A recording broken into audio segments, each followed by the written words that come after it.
Samedi 31 décembre, le dernier jour de l'année. On passe avec vous, évidemment. Merci de regarder le live week-end sur BFM TV. Nous sommes ensemble avec Thomas et avec vous jusqu'à 14h. Bonjour Thomas. Salut Fanny, bonjour à tous. La France reprend des mesures anti-Covid. À partir de demain, les voyageurs en provenance de Chine devront présenter un test négatif pour pouvoir entrer sur le territoire.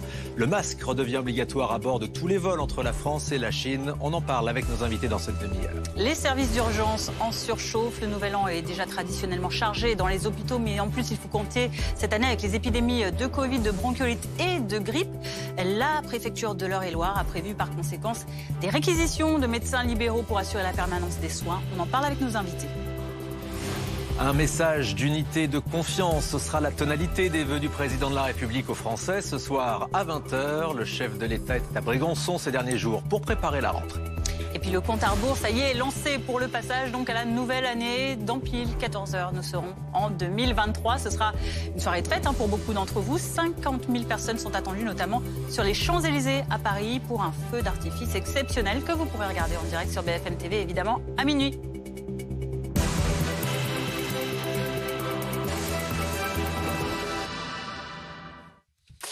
Mais avant de développer ces titres, Fanny, on s'apprête à vivre un 31 décembre d'une extrême douceur. Ouais. Rendez-vous compte, on attend jusqu'à 23 degrés dans le sud-ouest. Aujourd'hui, nous sommes bien le 31 décembre. Pourtant, un nouvel an qui risque donc d'être le plus chaud jamais enregistré en France. C'est inédit, un nouvel an qui, on verra dans un instant, il n'y a pas vraiment de raison de s'en réjouir.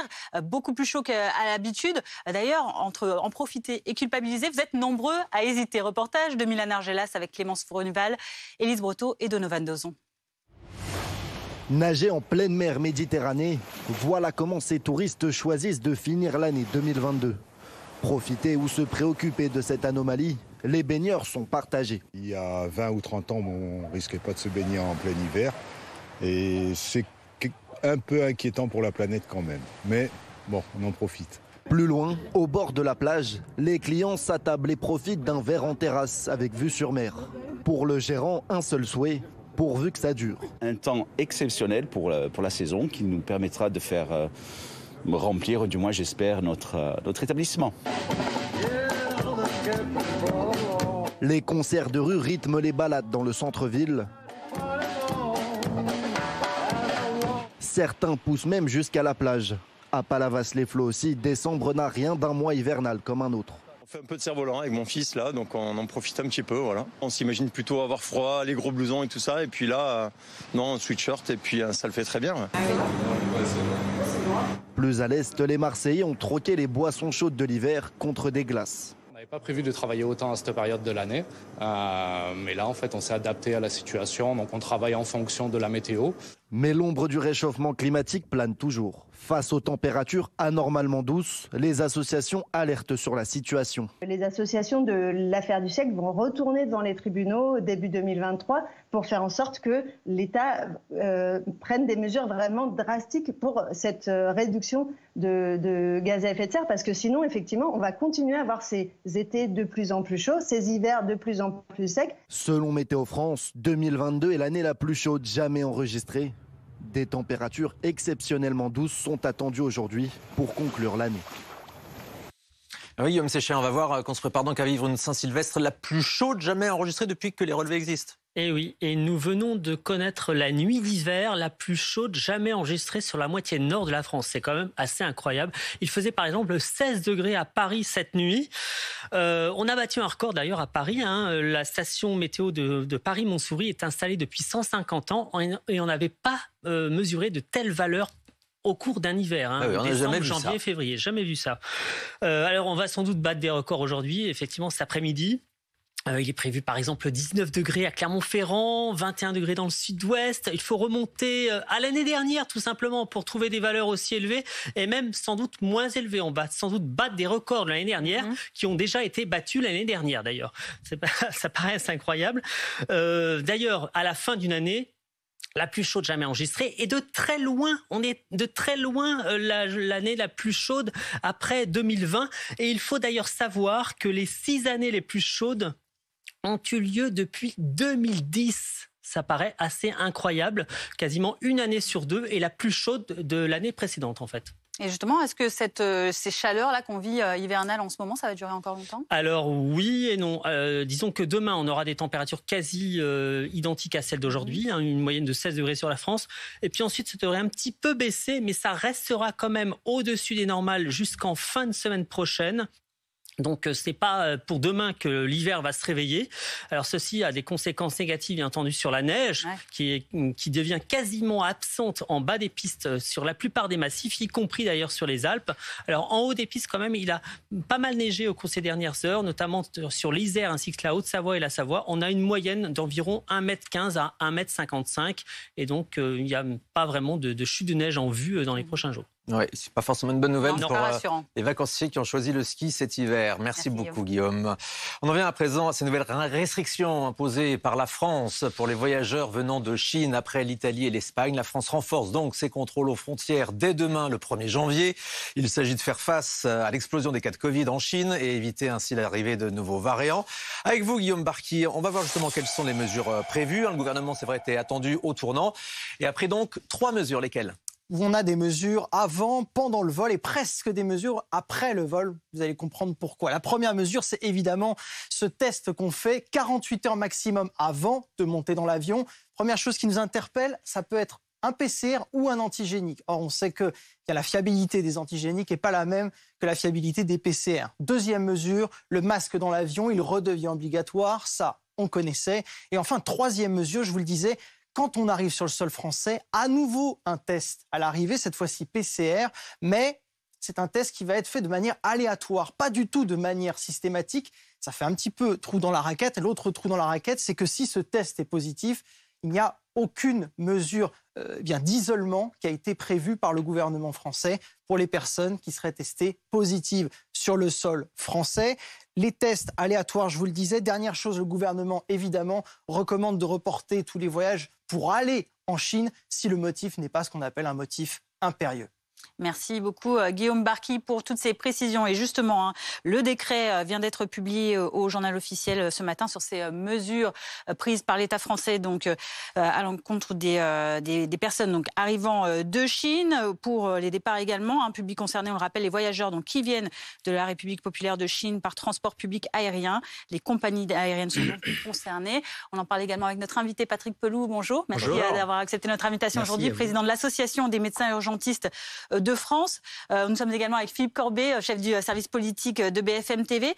Déjà, Philippe, pour revenir sur cette mesure, sur ces mesures que la France prend après de nombreux pays dans ce contexte d'épidémie qui reprend en Chine, on nous explique qu'en début de semaine que ça ne servait à rien d'imposer des restrictions aux voyageurs qui viennent de Chine et que le virus circulerait de toute façon. Et finalement, ces mesures sont prises. Est-ce qu'il y a un revirement de situation ? Non, le gouvernement n'a jamais dit que ça ne servait à rien de mettre en place des mesures. Simplement, le gouvernement avait essayé et a échoué à trouver une réponse coordonnée au niveau européen. Après la décision qui avait été prise par l'Italie, la France a essayé de faire pression, en tout cas de convaincre les autres États de l'Union européenne de prendre une réponse qui serait cohérente. Il y a une réunion jeudi à Bruxelles qui n'a pas permis d'aboutir à un accord. Et donc hier, l'Espagne a pris des décisions et la France l'a fait dans la foulée. Je suis en train de lire le décret qui est publié ce matin au journal officiel et il y a quelques détails qui complètent ce que vient de dire Guillaume Barqui, notamment sur le trou dans la raquette, c'est-à-dire le fait qu'il n'y ait pas d'isolement prévu de façon stricte. En fait, ce qui se passe, c'est que les voyageurs qui viendront de Chine devront signer une déclaration sur l'honneur dans laquelle ils s'engageront à respecter un isolement de 7 jours s'ils sont positifs dans le test à l'arrivée. Donc, ils devront présenter un test au départ et s'engager à accepter un test à l'arrivée. Et si ce test est positif, s'engager à respecter un isolement de 7 jours. Sans contrôle. Enfin, en tout cas, ce n'est pas prévu dans le décret, mais il y a une déclaration sur l'honneur. Ça ne sera appliqué que pour les voyageurs de plus de 11 ans, dit le décret. Patrick Pelou, ces nouvelles mesures de restriction, elles ont vraiment un intérêt ? Aucun, parce qu'en fait, comme ça vient d'être dit fort justement, vu que ça va être aléatoire, le virus va forcément passer. Vu que vous n'avez pas d'isolement, s'il y a des gens qui sont positifs, qu'est-ce qu'on va leur dire ? On va leur dire vous êtes positifs, puis ils vont aller se balader. Voilà. C'est tout, ça sert pas à grand-chose. On sait, voilà, faut l'admettre maintenant, le virus circule. Vous avez un foyer qui repart à toute vitesse en Chine parce que, ils ont eu un vaccin qui était nul. Donc d'un coup, ils sont mal vaccinés, ils n'ont pas d'immunité collective, ils en ont eu ras-le-bol de cette dictature qui les a enfermés pendant presque 3 ans. Ben voilà, le virus va se répandre. Puis vous savez, c'est un pays qui est quand même dans une conquête politique et économique considérable à travers la planète, donc il voyage beaucoup. Ben, c'est en train de se diffuser. Alors la chance qu'on a, nous, on est quand même bien vaccinés, on a une immunité collective, quoi qu'il en soit, donc on est protégé. Et troisièmement, vous avez quand même une connaissance par rapport au Covid qui est quand même importante. Le truc, c'est que si nous avons des malades chinois qui viennent se balader en France, qui tombent malades, il faudra qu'on les hospitalise et qu'on les prenne en charge. On connaît le contexte actuellement des urgences. Exactement. Si ces personnes qui arrivent de Chine viennent et sont malades, est-ce qu'il y a un risque également de voir développer de nouveaux variants ? Ah oui, ça c'est un risque. Alors c'est ça qui est surtout très surveillé. Je pense qu'en fait, leur idée, c'est probablement avec les tests aléatoires, qui sont en fait des tests statistiques. C'est-à-dire vous prenez un passager sur 10 et vous avez des cohortes, en fait. C'est de l'évaluation épidémiologique qu'ils font, c'est pas autre chose. Bon. C'est peut-être prendre ces prélèvements, faire du séquençage et regarder s'il n'y a pas un variant qui arrive. Et s'il y a un variant qui arrive, voir s'il colle avec les vaccins que nous avons eus. On ne va pas rentrer dans un scénario catastrophe qui serait de dire qu'il y a un variant qui risque d'arriver et de casser et de craquer le vaccin. Voilà. Un variant contre lequel les vaccins actuels ne sont pas efficaces. Ça, c'est les scénarios catastrophes pour faire peur. Je sais qu'on a un pays qui adore avoir peur, mais faut quand même pas. Faut voir. Pour l'instant, c'est très surveillé et ce cas de figure en 3 ans n'est pas arrivé, en fait. Bon, et plus globalement, Patrick Pelloux, est-ce qu'il faut reprendre des mesures un peu partout contre le Covid ? Est-ce qu'on s'est un petit peu trop relâché ? Est-ce qu'on reparle du port du masque ? Là, ça commence à être un peu tard, parce que si vous voulez, en fait, on a été contemplatif par rapport aux épidémies. Les mesures, ce qu'on a été beaucoup à dire vers cet été, c'était qu'en fait, il allait avoir la grippe, le Covid, la bronchiolite, la dégénérescence du service public hospitalier. Donc, il fallait prendre des mesures de protection, notamment au moins le port du masque obligatoire dans les transports en commun. C'était le minimum. Ils n'ont pas voulu le faire. Ce qui est d'ailleurs l'ambiguïté avec un ministère de la Santé qui s'appelle maintenant ministère de la Santé et de la Prévention. Ils n'ont pas voulu le faire. On se retrouve avec une épidémie de grippe absolument inhabituelle, avec une surmortalité. Ça, c'est pas une nouvelle. Alors que l'année passée, avec le port du masque, l'épidémie de grippe n'avait quasiment pas eu lieu. Exactement. Parce que vous protégez. Et puis, alors, port du masque, le gel hydroalcoolique, les mesures barrières, ça a été protégé. Là, cette année, on a un paradoxe, c'est qu'en plus de ça, ils n'ont pas réussi à vacciner autant de monde que les autres années sur le vaccin contre la grippe. Donc, qui c'est qui en subit les conséquences ? Toujours pareil, les personnes âgées, les personnes déjà malades, les personnes avec des facteurs de risque. Et donc, c'est un encombrement au niveau des services hospitaliers. Justement, on va avec une ça, saturation. On va voir ça avec vous, puisque on le sait traditionnellement déjà, cette période de Nouvel An, elle est très chargée dans les services d'urgence, entre les blessures diverses et variées liées notamment à l'ouverture des huîtres, à la consommation d'alcool parfois. Mais cette année, donc, on le disait, le contexte est encore plus complexe. Avec cette triple épidémie, Covid, grippe, bronchiolite, qui se rajoute à une situation déjà très compliquée. Actuellement, pourquoi est-ce que les urgences, concrètement, n'arrivent pas à faire face ? Est-ce que c'est le manque de personnel qui est le principal facteur ? Oui, ça c'est incontestable, mais ce n'est pas que la crise des urgences, c'est la crise de l'hôpital public. Et plus généralement, c'est en fait la crise du système de santé. C'est-à-dire qu'on est arrivé... de très nombreuses années maintenant. Voilà, et on est arrivé au bout d'un cycle, probablement, d'un cycle organisationnel. Voilà, on est arrivé au bout d'un truc. Donc là, on n'a plus assez de lits pour coucher les malades, premièrement. Deuxièmement, on manque de personnel. Ça, c'est évident. Et il faut absolument un choc d'attractivité pour les faire venir, que ce soit financier, que ce soit d'organisation, de management, etc. Et donc là, on fait ce qu'on peut. Il y a une surmortalité, ça c'est sûr, c'est sûr. On perd des malades. C'est absolument le ressenti des gens, c'est qu'ils sont abandonnés. Vous voyez, c'est-à-dire que là, par exemple, ce soir, ne cherchez même pas à avoir un médecin à domicile. Il n'y en aura pas. Ils sont débordés, il y a des listes d'attente, etc. Donc ça va être très difficile. Ça ne nous inquiète pas plus que ça, le réveillon du jour de l'an. C'est quand même assez festif, vous avez raison, ils boivent beaucoup. Bon, ça c'est la France. Mais c'est un truc, voilà, on a l'habitude de ce genre de choses. La bronchiolite, c'est quasiment fini. D'accord. La quasiment fini. La grippe, on est vraiment au pic de ce qu'on peut connaître. La vague de Covid, elle est en train de s'éteindre progressivement. Bon, mais on ne voudra plus jamais revivre ce qu'on vient de vivre là.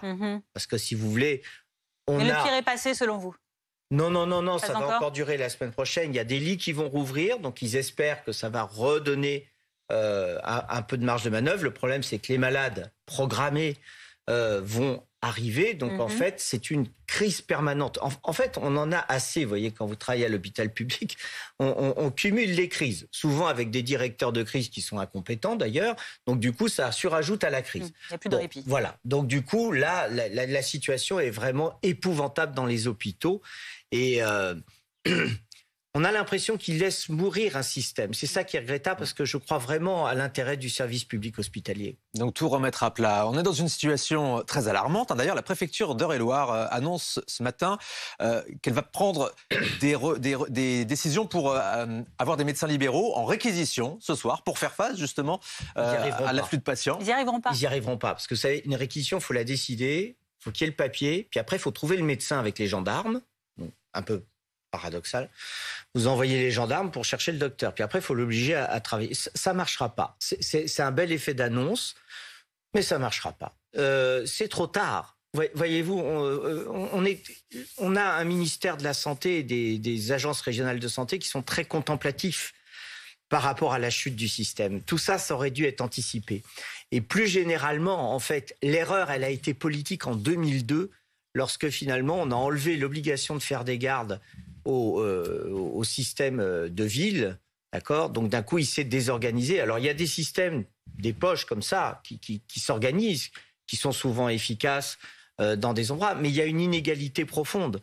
Et vous voyez, ils peuvent pas décider comme ça de réquisitionner à 11h du matin pour ce soir. Ça marchera pas. Merci Patrick Pelloux. Brièvement pour conclure, si jamais on a un petit pépin d'ici ce soir, quel est le moyen de se faire soigner? Vous l'avez dit, pas le médecin traitant. Est-ce que c'est SOS médecin? On compte sur Non, écoutez, appelez le SAMU. Là, vous aurez un médecin qui vous répondra. Il faudra attendre longtemps parce qu'on n'est pas très nombreux. Donc, il faudra attendre longtemps. Vous aurez un conseil, premièrement. Deuxièmement, si vous êtes malade avec un syndrome grippal, vous vous faites tester, d'accord, sur le Covid au moins, surtout si vous avez des personnes pendant le réveillon qui sont fragiles, d'accord, ou malades. Donc voilà. Et si vous arrive quelque chose de grave ou avec des malaises, etc., alors n'appelez pas forcément pour les états d'ébriété aiguë, parce que ça, on ne sait plus où les mettre à 6h du matin. Donc d'un coup, quelqu'un qui a trop bu, il faut le laisser dormir, il va se réveiller, vous le surveillez. Hein.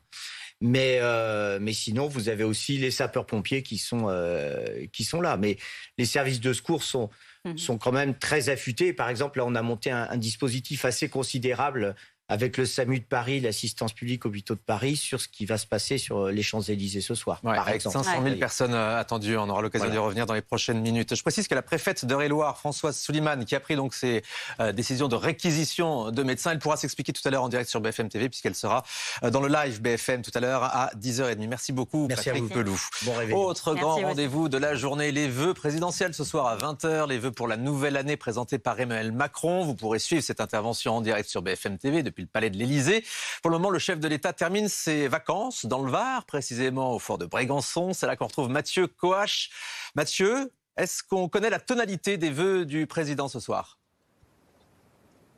Alors ce sera un message adressé par le président de la République, un message de confiance et d'unité. Voilà ce que nous dit l'entourage d'Emmanuel Macron. Des vœux assez classiques, d'une quinzaine de minutes depuis l'Élysée qu'il va regagner dans la journée. Le président est toujours au fort de Brégançon au moment où je vous parle. Il y est depuis 4 ou 5 jours. Il devrait reconnaître que les temps sont difficiles. C'est vrai que l'année 2022 a été marquée par les crises. Il va remercier les Français aussi pour leurs efforts, notamment sur les économies d'énergie, mais leur dire que malgré tout, la France ne s'en sort pas si mal, avec des indicateurs économiques dans le vert, une inflation plus basse qu'ailleurs en Europe, une croissance qui est maintenue et un chômage en baisse. Emmanuel Macron devrait dire que la France résiste à la crise et qu'elle résiste mieux que les autres pays, les pays voisins en Europe notamment. Voilà pour pour le principal du message. Vous parliez il y a quelques minutes de l'hôpital public. Le président aura bien sûr un mot pour l'hôpital, puisque eh bien, ses vœux depuis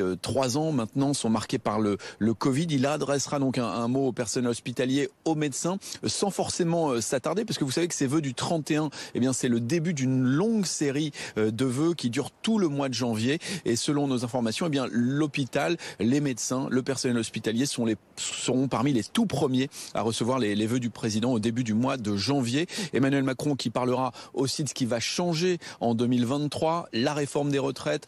Il abordera peut-être aussi la réforme de l'immigration, vous savez, qui arrive, mais sans entrer dans les détails de ces réformes. Voilà pour ces vœux, donc attendus en fin de journée, 20h précisément, en direct sur BFM TV tout à l'heure. Merci Mathieu Coache et on revoit en effet ce rendez-vous donc à 20h sur BFM TV. Merci. Vous êtes avec Benjamin Danan dans le Var pour BFM TV. Philippe Corbet, on l'a entendu, le tableau était un peu noir de cette année 2002 écoulée entre l'inflation, les risques de coupure de courant depuis le début de cet hiver, avec les hôpitaux en surchauffe, ce bras de fer sur les retraites qui s'annonce. Et malgré tout, donc, le président va avoir un message plutôt optimiste ce soir. Oui, c'est intéressant en tout cas, c'est les mots que l'Élysée a distillés comme ça aux journalistes avant ce discours, les mots de confiance et d'unité. Alors, il y a une part assez classique, les vœux du 31 décembre, il y a un côté exercice de style. Un président de la République, quel qu'il soit, d'ailleurs, explique que l'année a été difficile pour beaucoup de Français, mais parce que nous sommes un grand pays, nous avons tenu bon, et donc nous avons des raisons d'espérer pour l'année qui vient. Ça, c'est assez classique. Mais il y a quand même une attention supplémentaire cette année dans le choix du président de la République d'insister sur le mot de confiance, c'est qu'il sait qu'il y a une forme de défiance qui monte dans le pays, et que entre Mathieu l'évoquait, entre la guerre en Ukraine, les conséquences qu'on perçoit sur l'inflation, notamment l'explosion des prix de l'énergie, même s'il y a un plafonnement, les prix de l'énergie vont augmenter de 15% à partir de demain. Les conséquences que ça a sur des PME, on a beaucoup parlé des boulangeries, mais du coup il y a des craintes de faillite, de chômage. Tout ça crée une sorte d'atmosphère un peu sinistre pour les Français qui ont par ailleurs une tendance au pessimisme, au moment même où Emmanuel Macron va engager dans quelques jours la réforme la plus importante de son quinquennat, en tout cas la plus difficile sur le papier, celle des retraites. Donc voilà, d'une certaine manière, il va essayer de mettre un peu l'ambiance, c'est pas le bon mot, mais en tout cas de créer un climat d'optimisme, alors qu'il sait très bien que les prochaines semaines et prochains mois vont être très difficiles pour les Français, et dans le débat politique va être assez ardu. Donc voilà, c'est une manière de donner le ton avant un début d'année qui va être délicat. Exercice de style, vous le disiez, ça va être difficile pour le président. En même temps, c'est rarement facile quand on est président de la République. On suivra ça ce soir en direct à 20h avec une édition spéciale qui commencera dès 19h sur BFM TV. Et l'autre événement ce soir, le feu d'artifice bien sûr sur les Champs-Élysées. On en parle juste après ça. Retrouvez votre programme avec Céleste. La connexion Internet par fibre optique dédiée à votre entreprise.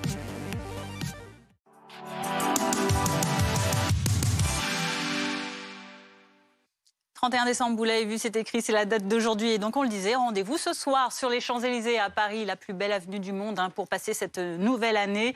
1,5 million de personnes tout de même sont attendues pour assister à ce feu d'artifice sur les champs, d'autant plus que les Parisiens ont été privés de ce spectacle les 2 dernières années à cause du Covid. Ah oui. Justine Fontaine, on vous retrouve, vous êtes déjà sur place pour BFM TV, bien en avance pour suivre les préparatifs de cet événement. Et le spectacle, forcément, s'annonce grandiose. Regardez ce spectacle déjà. Nous sommes sur le toit de l'Arc de Triomphe avec Thierry Bouillet. On a une grande chance. Regardez cette vue incroyable sur tout Paris et surtout la vue sur, effectivement, vous venez de le dire, l'avenue des Champs-Élysées, la plus belle avenue du monde. Pour l'instant, la circulation, elle est encore possible, mais ce soir, ce seront effectivement des centaines de milliers de personnes qui seront rassemblées sur l'avenue pour admirer le feu d'artifice qui sera tiré d'ici. Alors, l'Arc de Triomphe est ouvert aux touristes aujourd'hui. Ils sont présents depuis ce matin. Et il y en a certains qui reviendront ce soir pour le feu d'artifice. Pour eux, c'est magique d'être à Paris pour cette soirée du Nouvel An. Je vous propose de les écouter. Ce soir, nous serons là pour regarder le feu d'artifice. Nous sommes très honorés d'être ici. Et on espère que l'on s'amusera. Nous venons d'Afrique du Sud, c'est notre première fois à Paris. Ça a toujours été un rêve d'y être pour le Nouvel An, de voir le feu d'artifice. Nous sommes si contents d'être ici à Paris. C'est notre dernier jour de vacances et waouh, nous sommes ici.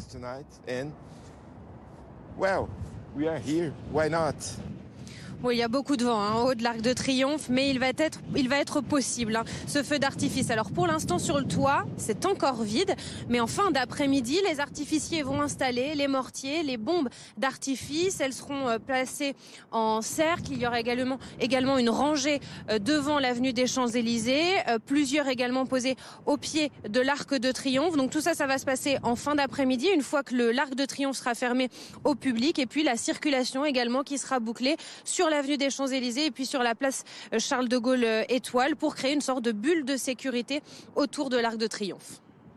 Merci beaucoup Justine, vue magnifique et ce sera encore plus grandiose ce soir évidemment, ce feu d'artifice exceptionnel. Vous pourrez le regarder en direct sur BFM TV avec des images qui s'annoncent splendides, filmées par drone. Édition spéciale, vous le voyez en direct des Champs-Élysées dès 23h avec Perrine Storm et Tanguy Delanlay. Et si vous fêtez ça de chez vous, vous avez C'était votre programme avec Céleste. La connexion Internet par fibre optique dédiée à votre entreprise. Et donc si vous restez chez vous et que vous manquez encore d'idées de repas pour ce soir, c'est l'heure de cuisiner fête. Votre programme avec Pandati, thé et infusion bien-être. Une gamme bio à base de plantes 100% naturelles. À découvrir sur pandati.fr et en pharmacie.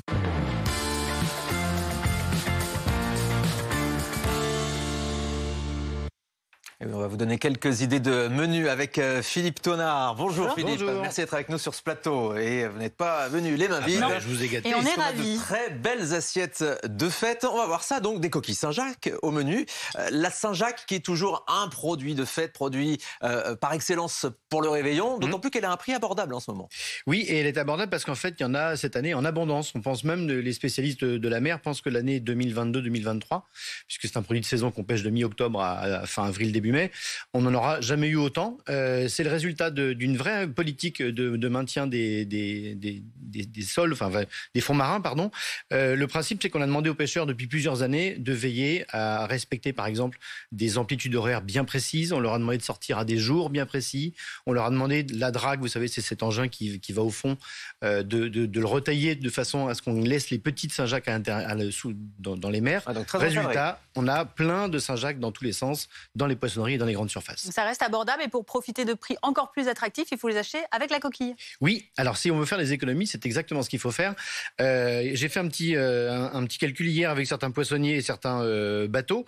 Alors, il y a une injustice géographique selon où on habite en France, malheureusement. Si on habite au bord de la mer, en Bretagne, hier, c'était 4,20 € du kilo, donc non décoquillé. En Vendée, c'était 4,50 €. Quand on rentrait vers l'intérieur des terres à Tours, on était à 7 € du kilo. Ah oui, déjà. Et Paris, on était à 10. Mais ça n'est rien par rapport à la Saint-Jacques décoquillée telle que j'en ai aujourd'hui, puisqu'hier, en grande surface, j'en ai trouvé qui était à 53,90 € du kilo. Et ça allait monter même chez un poissonnier artisan à 99 € du kilo, ce qui est très cher, donc il vaut mieux les décoquiller soi-même. Ouais, mais c'est pas trop difficile à faire.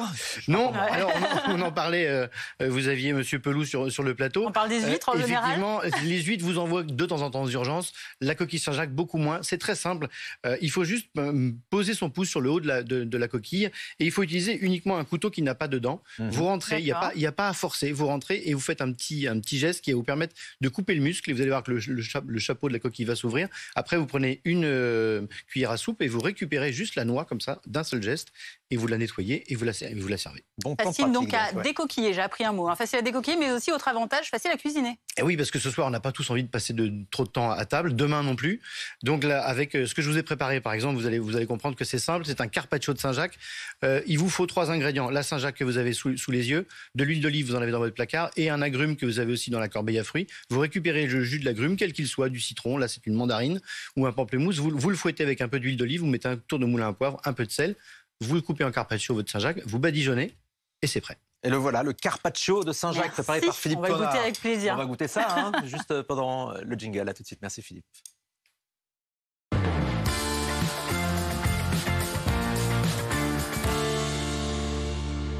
C'était votre programme avec Pandati, thé et infusion bien-être. Une gamme bio à base de plantes 100% naturelles. À découvrir sur pandati.fr et en pharmacie. Allez, on lance la météo si le temps de continuer à goûter ces belles Saint-Jacques. Votre programme avec Pandati, thé et infusion bien-être pour toute la famille. Une gamme détox et minceur à base de plantes 100% naturelles. Plus d'infos sur pandati.fr. Retrouvez votre programme avec Céleste. La connexion Internet par fibre optique dédiée à votre entreprise. La météo avec Groupe Verlaine. Solution de centrale photovoltaïque avec option de stockage pour profiter de la lumière, même en cas de coupure.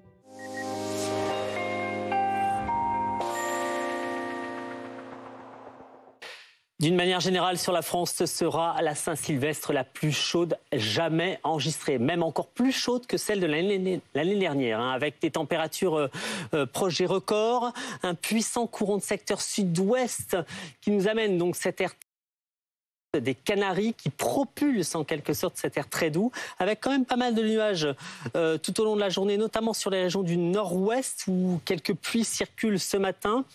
Ce sera également le cas cet après-midi, avec d'ailleurs un vent assez puissant, 90 km/h en rafale sur le Finistère. Des nuages également près de la Méditerranée, poussés par un vent marin, avec éventuellement quelques pluies sur les Cévennes. Donc partout ailleurs, le ciel sera voilé mais lumineux, avec donc des températures très élevées. Une moyenne de 17 degrés jusqu'à 19 degrés même, voire 20 degrés à Clermont-Ferrand. Ça paraît vraiment incroyable. Donc pour demain, même perturbation dans le nord-ouest, quasiment la même situation, peut-être quelques degrés en moins par rapport à aujourd'hui, notamment le matin, mais ça reste quand même très doux pour la saison. Demain après-midi, on aura par exemple jusqu'à 20 degrés dans le sud-ouest. Votre programme avec Pandati, thé et infusion bien-être pour toute la famille. Une gamme détox et minceur à base de plantes 100% naturelles. Plus d'infos sur pandati.fr. C'était votre programme avec Céleste. La connexion Internet par fibre optique dédiée à votre entreprise. Vous avez regardé la météo avec Groupe Verlaine. Isolation thermique par l'extérieur avec aide de l'État. Groupe Verlaine, le climat de confiance. 10h30 dans le live week-end, on va parler de cette question. Peut-être que les stations-service seront prises d'assaut aujourd'hui. Pourquoi ? Parce que ce 31 décembre marque le dernier jour des ristournes de 10 centimes à la pompe pour tous, attribuées par l'État et par Total. Elles seront remplacées par une aide ciblée de 100 € pour certains foyers à faible revenu. Nous retrouverons Aurore Villemur dans une station de région parisienne.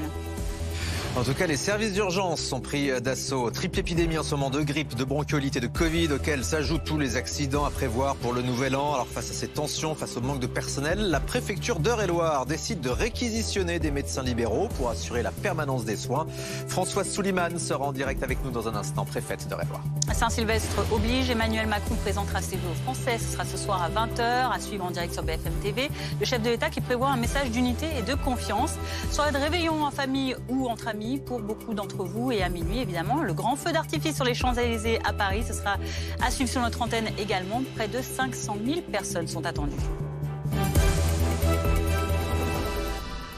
Et donc plus que quelques heures avant le passage à 2023, mais aussi pour profiter de cette ristourne de 10 centimes par litre à la pompe offerte par l'État et par Total.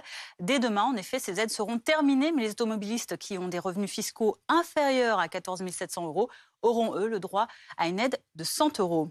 Alors, Aurore Villemur, on vous retrouve en direct dans une station-service de région parisienne, à Soisy, sous Montmorency, précisément dans le Val d'Oise. Est-ce que les clients se pressent à la pompe ce matin pour leur dernier plein de l'essence de l'année à un prix réduit ?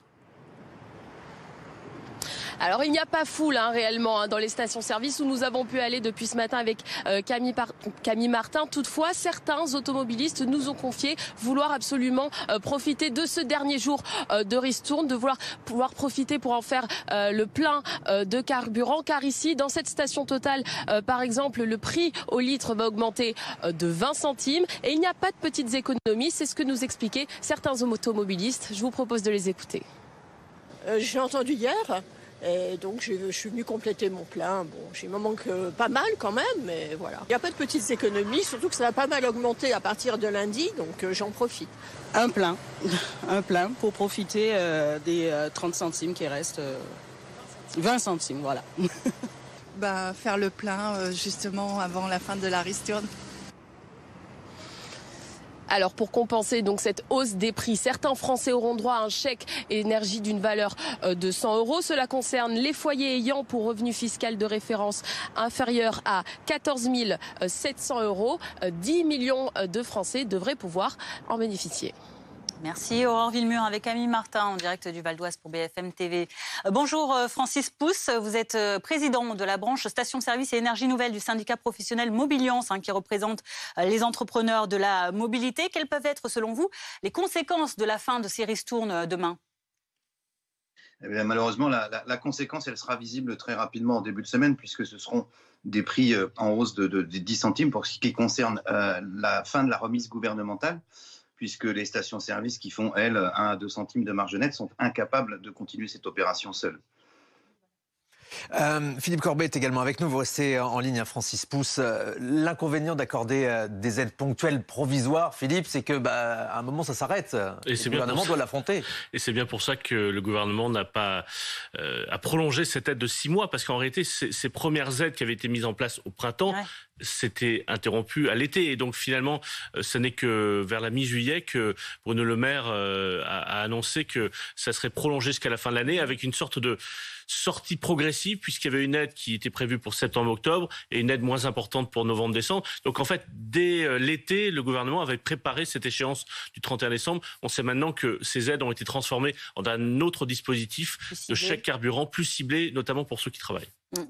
Francis Pousse, on le disait, il y a eu plusieurs aides, évidemment, depuis le début de l'année. Ça a coûté 8 milliards d'euros à l'État. Le gouvernement qui estime par ailleurs que ces remises ont permis d'économiser 120 € à chaque automobiliste. Est-ce que c'est suffisant pour couvrir ces hausses de prix à la pompe ? Grâce à la baisse du pétrole depuis quelques semaines, on a retrouvé des prix à peu près corrects. Mais évidemment, le transport étant indispensable en France, et le transport, entre autres voitures, puisqu'on n'a pas abandonné et de loin le véhicule propre, est nécessaire pour se rendre au travail, pour faire toutes ces activités du quotidien, emmener les enfants au sport, etc.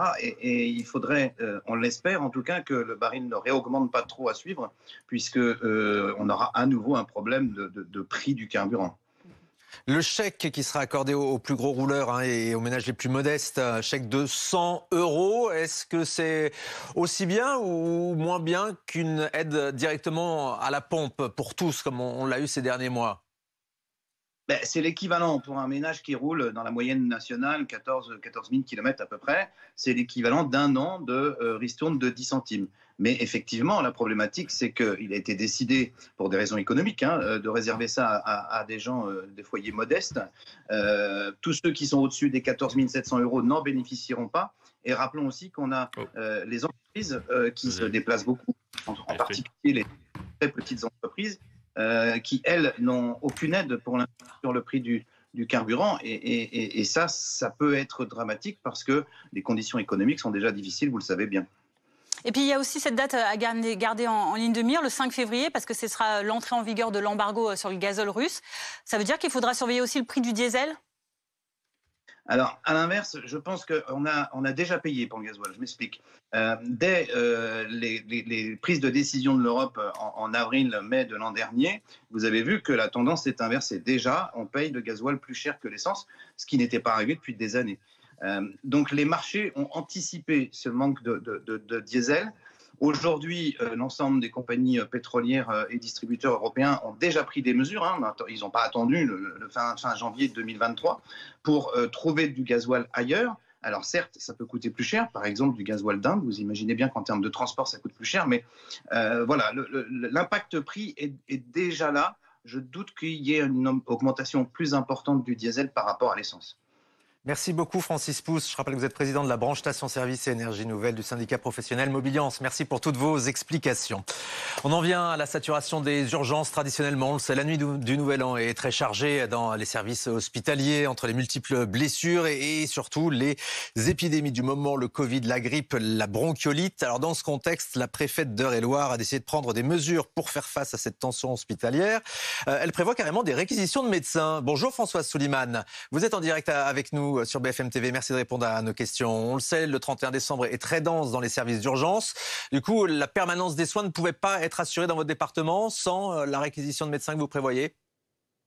Exactement. Nous avons une situation délicate depuis déjà plus d'une semaine, puisque nous cumulons un triple handicap, celui d'avoir pas beaucoup de médecins en temps ordinaire, puisque nous avons 230 médecins pour 100 000 habitants qui nous placent derrière la Seine-Saint-Denis. Nous avons eu effectivement, vous l'avez dit, avec les triples conjonctions d'épidémie, beaucoup plus d'appels et de venues aux urgences, puisque chaque jour, au lieu de 600, nous en avions à peu près 900. Et avec les vacances des médecins et quelquefois le fait qu'ils se retiraient, qu'ils faisaient grève, nous avions 350 consultations en moins par jour d'assurer sur le territoire. Donc pour assurer cette permanence des soins ambulatoires, nous devions avoir recours à cette maison médicale de garde que nous avons dans le bassin chartrain, dont je rappelle que c'est quand même 150 000 habitants dans l'Eure-et-Loir. Et donc, pour cela, j'ai été obligée de recourir à la réquisition qui a permis de faire fonctionner partiellement cette maison médicale de garde, soulageant ainsi les urgences. François Souliman, je voudrais vous faire écouter l'avis de Patrick Pelloux, qui était notre invité il y a quelques minutes à peine, président de l'Association des médecins urgentistes de France. Pour lui, les réquisitions, ça ne sert à rien et c'est impossible. On va l'écouter et vous réagissez juste derrière. Ils n'y arriveront pas, parce que vous savez, une réquisition, il faut la décider. Il faut qu'il y ait le papier, puis après, il faut trouver le médecin avec les gendarmes, un peu paradoxal. Vous envoyez les gendarmes pour chercher le docteur, puis après, il faut l'obliger à travailler. Ça ne marchera pas. C'est un bel effet d'annonce, mais ça ne marchera pas. Que répondez-vous à Patrick Pelloux? C'est un effet d'annonce uniquement ou est-ce que vous savez que vous aurez ces médecins d'ici ce soir? Je sais que j'ai ces médecins hier soir, ce soir et demain soir. Alors certes, je n'ai pas tous les créneaux remplis, mais les créneaux qui sont de 20h à minuit, qui sont souvent les gens les plus désespérés, parce que c'est le moment où au milieu de la nuit, où on a besoin d'avoir une consultation rapidement, je sais que ces créneaux-là seront assurés. Et ça représente combien de médecins réquisitionnés? Ça représente 4. 4 médecins. Ça va être suffisant selon vous pour régler votre problématique? Ça sera malheureusement pas totalement suffisant pour couvrir toutes les plages horaires, mais tous les jours, je pourrais avoir 4 heures de médecin sur cette maison médicale de garde. Je vous donne un exemple hier soir. Le médecin a fait 30 consultations. Sur ces 30 consultations, il y a eu 4 personnes qui sont parties aux urgences, donc qui relevaient des urgences. Les autres ont été traités par ce médecin, évitant donc à ces 26 autres, entre guillemets, pardon le terme, mais d'emboliser les urgences. Bon, vous nous dites que c'est déjà ça, si on comprend bien. Merci beaucoup François Souliman d'être intervenu ce matin en direct sur BFM TV. Il est pile 10h41, une information de dernière minute qui vient de nous parvenir. On apprend à l'instant que l'ancien pape Benoît XVI est décédé ce samedi 31 décembre. L'Église catholique et les fidèles sont en deuil, évidemment. Benoît XVI qui était âgé de 95 ans. On revient sur sa vie avec Alexia Prunier avant de retrouver nos invités. Sur sa chaise roulante, il apparaissait de plus en plus affaibli et fragile lors de ses rares apparitions, comme ici en juin dernier. Benoît XVI s'est finalement éteint à l'âge de 95 ans. Né en 1927, le pape émérite de son vrai nom, Joseph Ratzinger, a enseigné la théologie durant 25 ans en Allemagne avant d'être nommé archevêque de Munich. En 2005, il succède à Jean-Paul II et devient le 260e pape, le premier pape allemand de l'histoire moderne. Après le grand pape Jean-Paul II, les cardinaux m'ont élu. Un simple et humble ouvrier dans la vigne du Seigneur. Le fait que le Seigneur puisse travailler et agir, même avec des moyens insuffisants, me console. Et surtout, je me confie à vos prières. En tant que chef de l'Église catholique, ses idées conservatrices ont parfois créé l'incompréhension, voire la sidération, notamment sur les questions de l'islam, de l'avortement ou encore de l'utilisation du préservatif contre le VIH. Après près de 8 ans de pontificat marqué par de nombreuses crises, fatigué, il considère que sa santé ne lui permet plus de conduire l'Église. Une renonciation inédite depuis 700 ans. L'évêque de Rome passe le relais au pape François en 2013. Mi ha detto che si chiama la Madonna dell'Umiltà. E mi permetta di dire una cosa, ho pensato a lei. Tanto umile durante il suo pontificato. Grazie, che dono. Ci ha dato tanto esempio di umiltà. Après sa démission, l'ancien pape profitait d'une retraite paisible dans un monastère au cœur des jardins du Vatican. Mais en 2022, il est rattrapé par le scandale de pédocriminalité dans l'Église. Il est notamment mis en cause par un rapport allemand sur sa gestion des violences sexuelles lorsqu'il était archevêque de Munich. Benoît XVI avait alors demandé pardon, mais avait assuré ne jamais avoir couvert de pédocriminels. Philippe Corbet, on apprend donc le décès de Benoît XVI. C'était à 9h34 ce matin au Vatican, selon le communiqué du Saint-Siège. On va voir également les images en direct peut-être du Vatican à l'heure actuelle, voilà, alors que cette annonce nous parvient près d'une heure après le décès de Benoît XVI. Quelle empreinte va laisser Benoît XVI. On se rappelle, on l'a rappelé dans ce reportage notamment, que c'était le premier pape, le seul pape à avoir renoncé à sa charge. Oui, il occupe une place singulière dans l'histoire moderne de la papauté, puisqu'il a succédé à Jean-Paul II, qui était un pape qui avait marqué profondément de son empreinte le monde catholique et au-delà d'ailleurs, qui avait joué un rôle symbolique, politique très important. Et à la disparition de Jean-Paul II en 2005, très âgé, très affecté, le choix des cardinaux de nommer Benoît XVI, enfin de nommer Joseph Ratzinger pour lui succéder, le cardinal Ratzinger, avait été perçu comme un signe de conservatisme, puisqu'il était, à tort ou à raison, décrit comme l'un des cardinaux les plus conservateurs. Ça tient notamment à la fonction qu'il a occupée pendant longtemps. Il avait été nommé par Jean-Paul II responsable de la Congrégation pour la doctrine de la foi, qui est au fond une institution qui détermine ce qui est conforme ou pas à la foi. Et donc à ce titre-là, il avait effectivement été amené à évoquer un certain nombre de sujets, et notamment des sujets de société, et à donner d'une certaine manière sa vision sur ces sujets. Et c'est comme ça, c'est aussi pour ça qu'il était perçu comme un des évêques des cardinaux les plus conservateurs.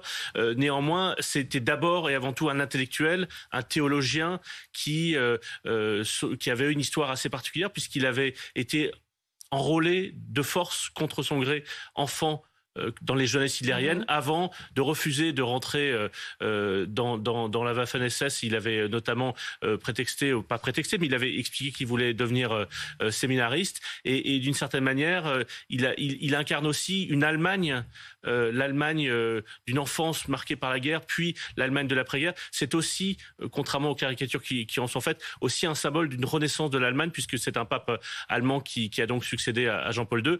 Et donc, comme vous l'avez dit, c'est le premier pape depuis le XVe siècle à avoir décidé de renoncer à sa fonction et de se mettre en retrait. Ce qui est un signe de modernité, au fond, c'est une forme de normalisation de cette fonction papale. Aujourd'hui, si le pape François décidait de se mettre en retraite, ça ne serait plus un choc ou une surprise. Et donc, c'est aussi un signe de modernité pour un pape qui, par ailleurs, avait été décrit au sein de l'Église et en dehors de l'Église comme un conservateur.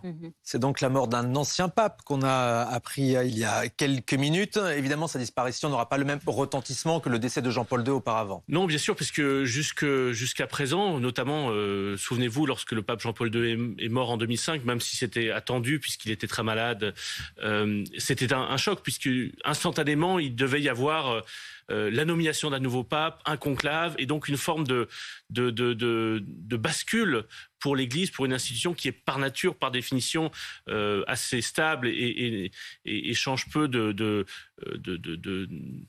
comment dire, n'est pas une institution qui bouge en permanence par définition. Là, pour la première fois, donc depuis très longtemps, depuis des siècles, la mort d'un pape ne va pas entraîner un conclave dans l'immédiat, puisque François a été nommé en 2013, et qu'il a évoqué lui-même, François, la possibilité de prendre lui-même sa retraite si ses conditions de santé l'exigeaient. Et donc, c'est pour ça que je disais que, d'une certaine manière, ce choix qui avait surpris tout le monde en 2013 de démissionner est plutôt un signe de modernité pour le pape Ratzinger, même si on connaîtra peut-être un jour les conditions exactes, les raisons exactes pour lesquelles il a décidé de prendre sa retraite. Est-ce que c'était seulement pour des raisons personnelles? Est-ce qu'il y avait aussi une question de rapport de force au sein de la curie à Rome? Tous les secrets de ce choix n'ont peut-être pas encore été révélés, mais d'une certaine manière, c'est un pape très différent, par exemple, du pape François, qui est un pasteur de terrain, alors que lui, Joseph Ratzinger, devenu Benoît XVI, était d'abord un intellectuel, un théologien, en Allemagne, en Bavière, puis à Rome, puisqu'il a été à Rome pendant très longtemps responsable de cette congrégation pour la doctrine de la foi. Et donc c'est d'une certaine manière une personnalité très différente de celui à qui il a succédé, Jean-Paul II, et de celui qui lui a succédé, le pape François. Donc, pas de fumée blanche attendue aujourd'hui, place Saint-Pierre au Vatican. Vous découvrez ces images en direct après la mort donc de Benoît XVI. En revanche, un protocole est sans doute prévu suite au décès de l'ancien pape Benoît XVI. On est en ligne avec Jean-Marie Guénois du Figaro. Merci de réagir ce matin en direct sur BFM TV. Quel va être le protocole justement suite au décès de Benoît XVI du côté du Vatican? Alors c'est encore une incertitude sur la manière exacte dont les funérailles seront traitées, dans le sens où, effectivement, Benoît XVI a été un pape, mais ne l'était plus, c'était un pape émérite, et donc le protocole prévu pour les papes régnants ne devrait pas s'appliquer. D'un autre côté, d'après ce qu'on a pu savoir, il est bien possible que le pape François décide que les honneurs d'un grand pape soient rendus au pape Benoît XVI, qui d'ailleurs ne surprendrait personne. Jean-Marie Guénois, on précise que vous avez suivi au Figaro les déplacements des papes. Que retenez-vous justement du pontificat de Benoît XVI? Benoît XVI, c'est un très grand intellectuel, reconnu dans le monde théologique internationalement. C'était quelqu'un qui, de son métier, à l'origine, il a été pendant 30 ans, avant d'être archevêque de Munich et puis ensuite appelé au Vatican, il a été professeur d'université dans une université catholique allemande, mais on sait le niveau requis dans ce genre de lieu, donc c'était d'abord un universitaire. Donc imaginez un professeur d'université, c'est lui ça. C'est aussi, à côté de cette dimension intellectuelle, un homme d'une grande spiritualité, marqué par une forme d'humilité, qui fait qu'il a toujours été devant sa fonction, à la fois à la doctrine de la femme, aussi quand il était pape, s'effaçant personnellement devant sa fonction. Ce qui lui était d'ailleurs en partie reproché, on lui trouvait pas assez fort dans le gouvernement, pas assez... et donc, voilà, c'est quelqu'un qui est à la fois grand intellectuel, humble, spirituel, et la preuve c'est que il souhaitait, quand Jean-Paul II l'avait appelé à ce poste de la préfecture de la doctrine de la foi, il lui avait plusieurs fois demandé de pouvoir se retirer dans un monastère, et on pensait d'ailleurs que quand il s'est retiré de la papauté, il aille dans un monastère en Allemagne. Mais il a vécu la même chose dans cette maison, dans les jardins du Vatican où il habitait. Il était là comme un moine, pas comme un ermite, parce qu'il n'est pas tout à fait seul, il y avait des gens autour de lui, mais c'était ça. Donc à la fois la bibliothèque, les livres, l'étude et la prière, le recueillement, une forme d'humilité. Moi j'ai fait beaucoup de voyages avec lui, j'ai toujours été très frappé par cette façon finalement devant sa fonction. Jean-Marie Guénois, la question que posait Philippe Corbet à l'instant, je vais vous l'adresser. Est-ce qu'on sait pourquoi il avait renoncé précisément à son pontificat? Il y a plusieurs raisons. La première est un peu sa psychologie de perfectionniste. C'est un homme très consciencieux, et quand il a senti, un peu à l'allemande, si vous voulez, quand il a senti qu'il n'avait plus les moyens physiques, mentaux, parce que c'est une charge énorme, d'assumer ce poids. Le catholique, c'est quand même 1 milliard, 200 millions de personnes dans le monde, c'est 500 000 prêtres, c'est énorme, l'Église catholique. Il a en conscience, vous me direz, d'autres ont vécu la même chose, n'ont pas fait, mais lui ne se voyait pas capable, il n'était plus capable. Donc en conscience, il a tiré cette conclusion. Et puis l'autre élément, c'est qu'il avait vécu aussi, ce qu'on sait moins, c'était le vrai numéro 2 de Jean-Paul II, il avait connu l'agonie, la lente agonie, le lent affaiblissement du pape Jean-Paul II, où finalement c'était son entourage qui finissait par gouverner, et lui, Benoît XVI, trop théologien, trop homme d'église pour... connaissant parfaitement les requis de la doctrine catholique, ne pouvait pas admettre que quelqu'un, finalement, gouverne à sa place, non pas par orgueil, mais par responsabilité. Donc ça, c'est la deuxième raison. Il avait vécu l'agonie longue d'un pape. Ça avait duré plusieurs années, entre le moment où le pape Jean-Paul II, donc dans fin des années, autour des années 2000, commence vraiment et meurt en 2005. Il y a des années là où effectivement c'était plus lui vraiment qui prenait les décisions. Donc ça, Benoît XVI n'en voulait pas. Deuxième raison, il n'a pas voulu entrer là-dedans. Après, on va dire, il y avait les scandales au sein du Vatican, mais lui, Benoît XVI, aussi il ne faut pas l'oublier, c'est l'homme qui a osé en 2005, sitôt son élection, dire stop aux affaires de pédophilie. En tout cas, à la couverture de ces affaires. On lui doit ça. Il a déjà mis beaucoup de choses en œuvre que le pape François a depuis largement développé. Mais l'homme qui a dit non, c'est lui. C'est très impressionnant. Il était au courant de beaucoup de choses. Il ne pouvait pas le faire, effectivement, sous Jean-Paul II.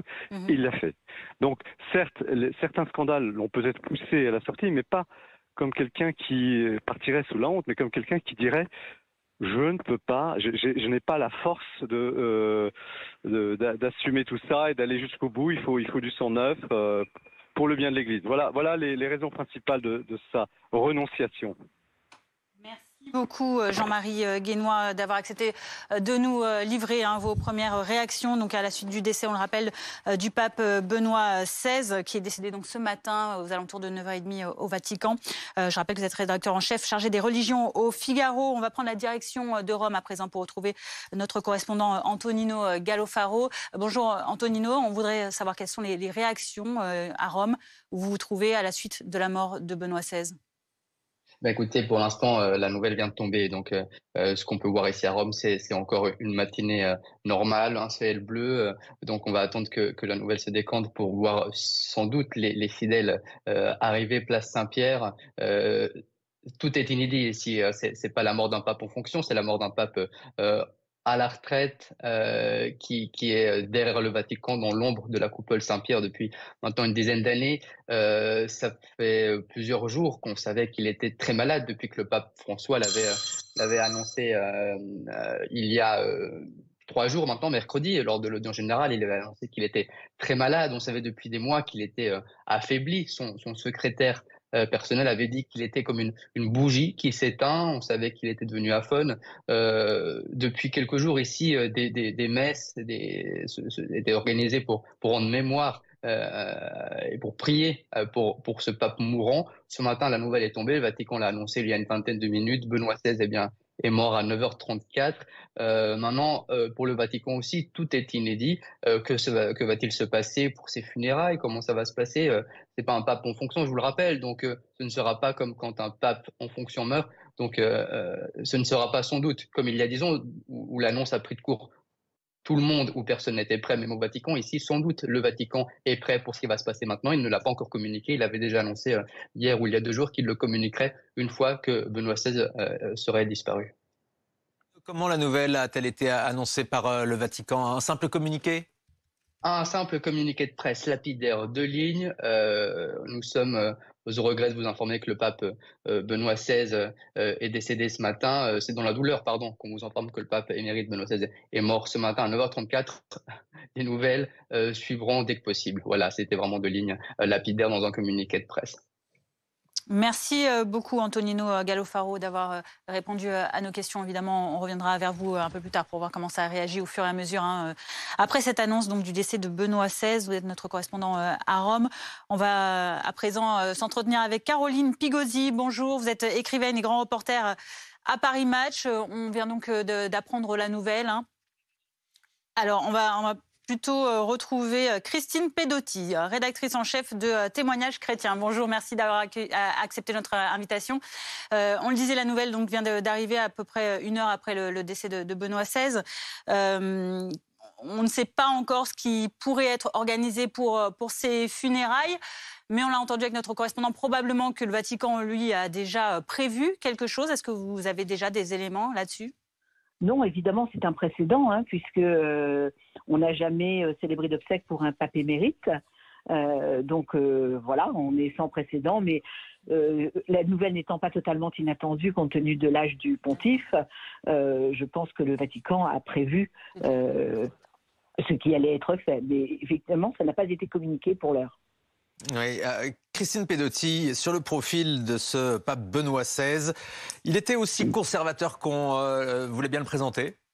Alors c'est une personnalité complexe, n'est-ce pas? puisque jeune théologien au Concile de Vatican II, il y a maintenant 60 ans, il était considéré comme un théologien très progressiste. Il était même surnommé, avec son camarade Hans Küng, le sans-culotte du Concile. Donc voilà, c'était un homme relativement un jeune homme, avec une vision assez créative du point de vue théologique. Et puis, il est devenu conservateur, probablement, pour ce que les gens peuvent analyser, à la suite du choc qu'a été pour lui la révolution culturelle qui touche l'Europe et l'Occident après les années 68. Et ensuite, il devient extrêmement conservateur. Il est le bras armé de Jean-Paul II dans une forme de révolution conservatrice dans le catholicisme. Et il le demeurera pape tout en faisant cette chose extravagante et incroyablement moderne de démissionner. Est-ce que justement vous connaissez la raison réelle de cette renonciation à son pontificat? Alors, de fait, il avait 85 ans, n'est-ce pas, puisque c'était il y a presque 10 ans.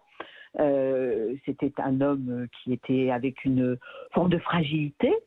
Et puis aussi, c'est un boulot épuisant. Regardez le pape actuel, à quel point le travail de pape est rude et épuisant.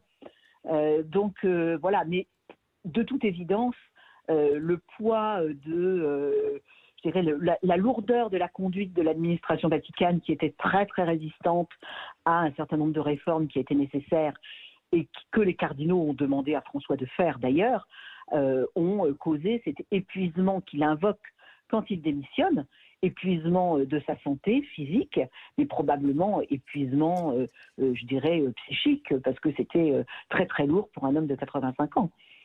Comment a-t-il géré sa retraite? Il était justement en retrait du pape François. Ils avaient des relations ensemble, tous les deux, ils se consultaient? D'abord, il n'était pas très loin, puisqu'il était dans un petit monastère sur la colline du Vatican. Alors, le Vatican, c'est quand même juste un très grand jardin. Donc, il n'y avait rien de plus facile que d'aller le visiter. Je crois, pour les témoignages que j'en ai eus, qu'il a eu une forme de retraite assez heureuse dans laquelle il a achevé un certain nombre de travaux intellectuels qui lui tenaient à cœur. Je crois il a beaucoup continué à jouer du piano, qui était quelque chose qu'il aimait faire. Il a été entouré de gens qui l'estimaient et le respectaient, y compris le pape actuel.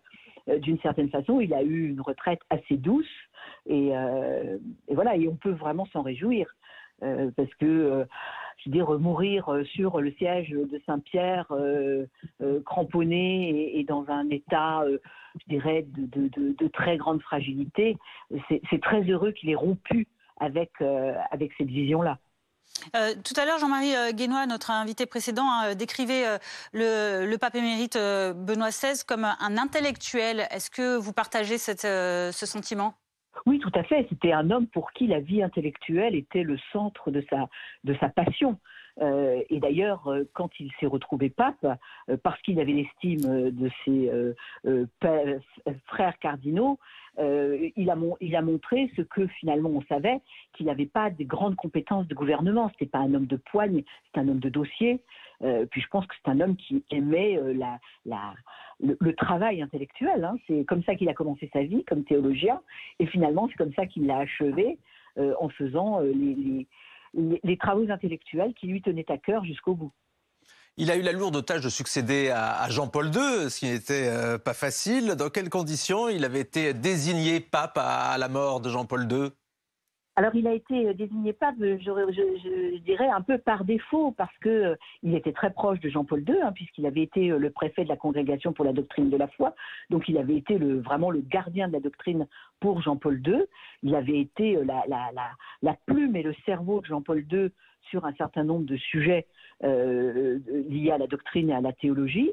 Et puis, il était paradoxalement un des hommes les plus âgés du conclave, donc de la réunion des cardinaux qui élisait le futur pape. Il avait la particularité de ne pas avoir été nommé par Jean-Paul II.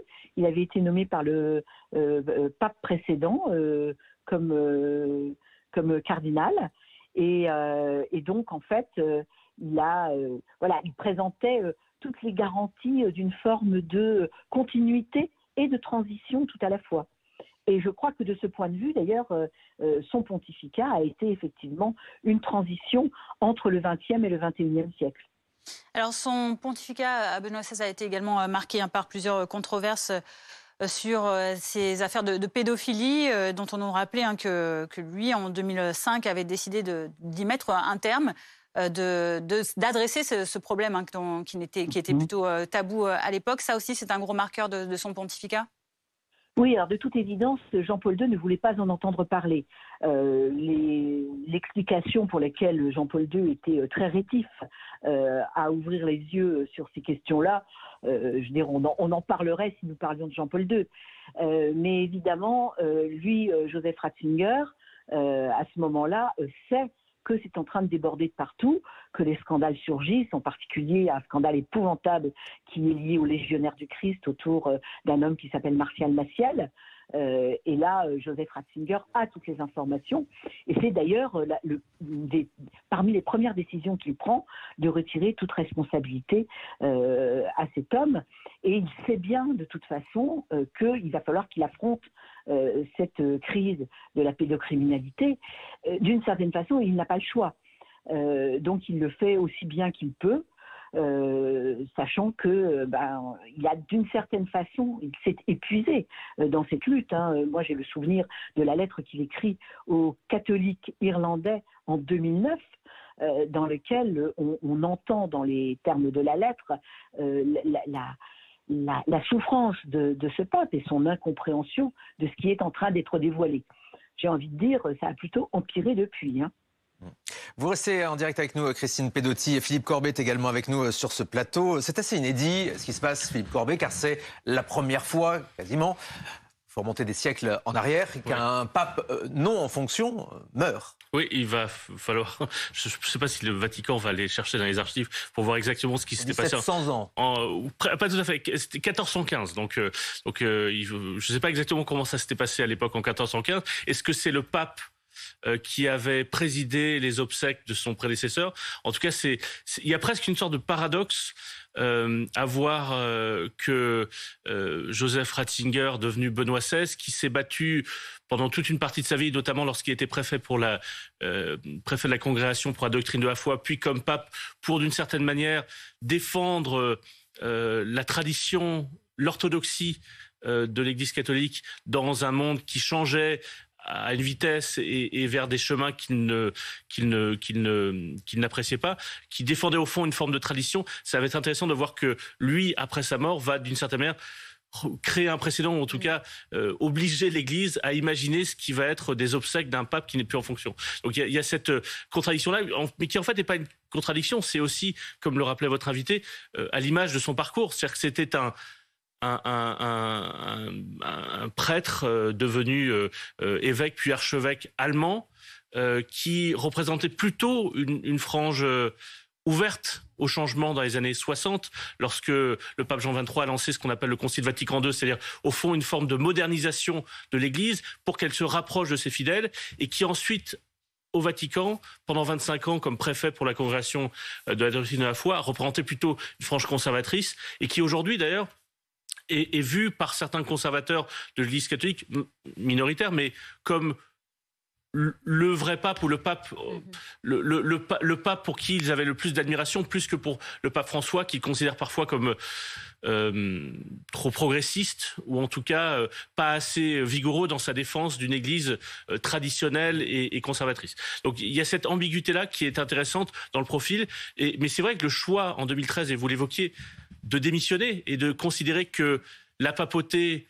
n'obligeait pas à mourir sur le Saint-Siège, et qu'au fond il y avait peut-être aussi une évolution à attendre dans une forme de passation de pouvoir avec un successeur. Ça, c'était aussi un signe d'ouverture ou de prise de conscience de la nécessité de l'Église de s'adapter aussi au monde moderne. Au fond, Jean-Marie Gounod le révoquait tout à l'heure, les dernières années de la papauté de Jean-Paul II ont été une longue agonie, et le cardinal Ratzinger, qui était là, qui était un personnage important à Rome, a vu cette agonie de Jean-Paul II et a vu au fond le décalage avec le monde tel qu'il est aujourd'hui.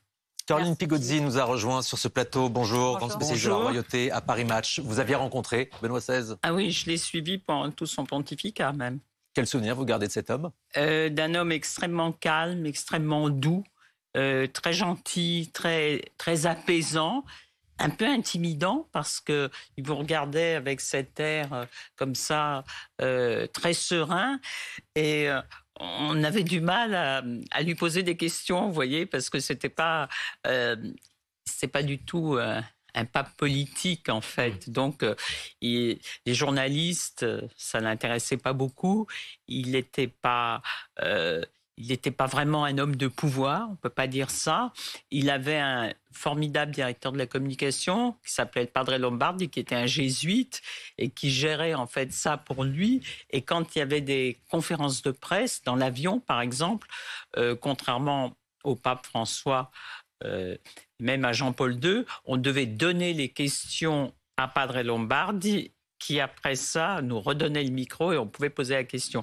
Tout ça a été beaucoup plus contrôlé parce que c'était pas un homme du direct, c'était pas du tout quelqu'un qui, au fond, c'était un intellectuel, quelqu'un qui aimait prier. Et la confrontation notamment avec des femmes journalistes, quand il voyait une femme journaliste, il regardait ses pieds, c'était extrêmement déstabilisant. Ah oui.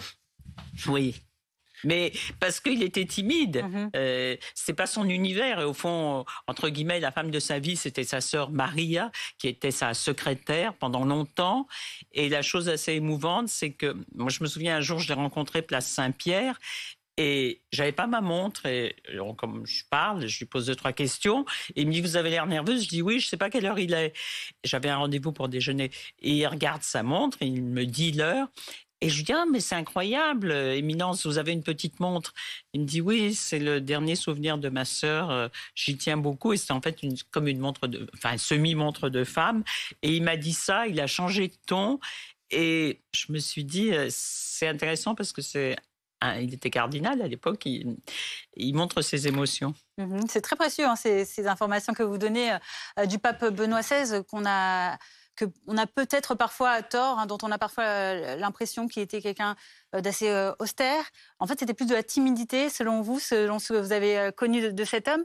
Mais il était, c'est-à-dire en plus, il était austère. Oui, il vivait avec sa famille, je dirais. Sa famille, c'était les Memores Domini, qui étaient 4 laïcs consacrés qui vivaient à ses côtés. Son secrétaire particulier, Monseigneur Gingwein, qu'il avait connu il y a longtemps, déjà en Allemagne. C'est un prêtre, sa famille était issue de la Forêt-Noire.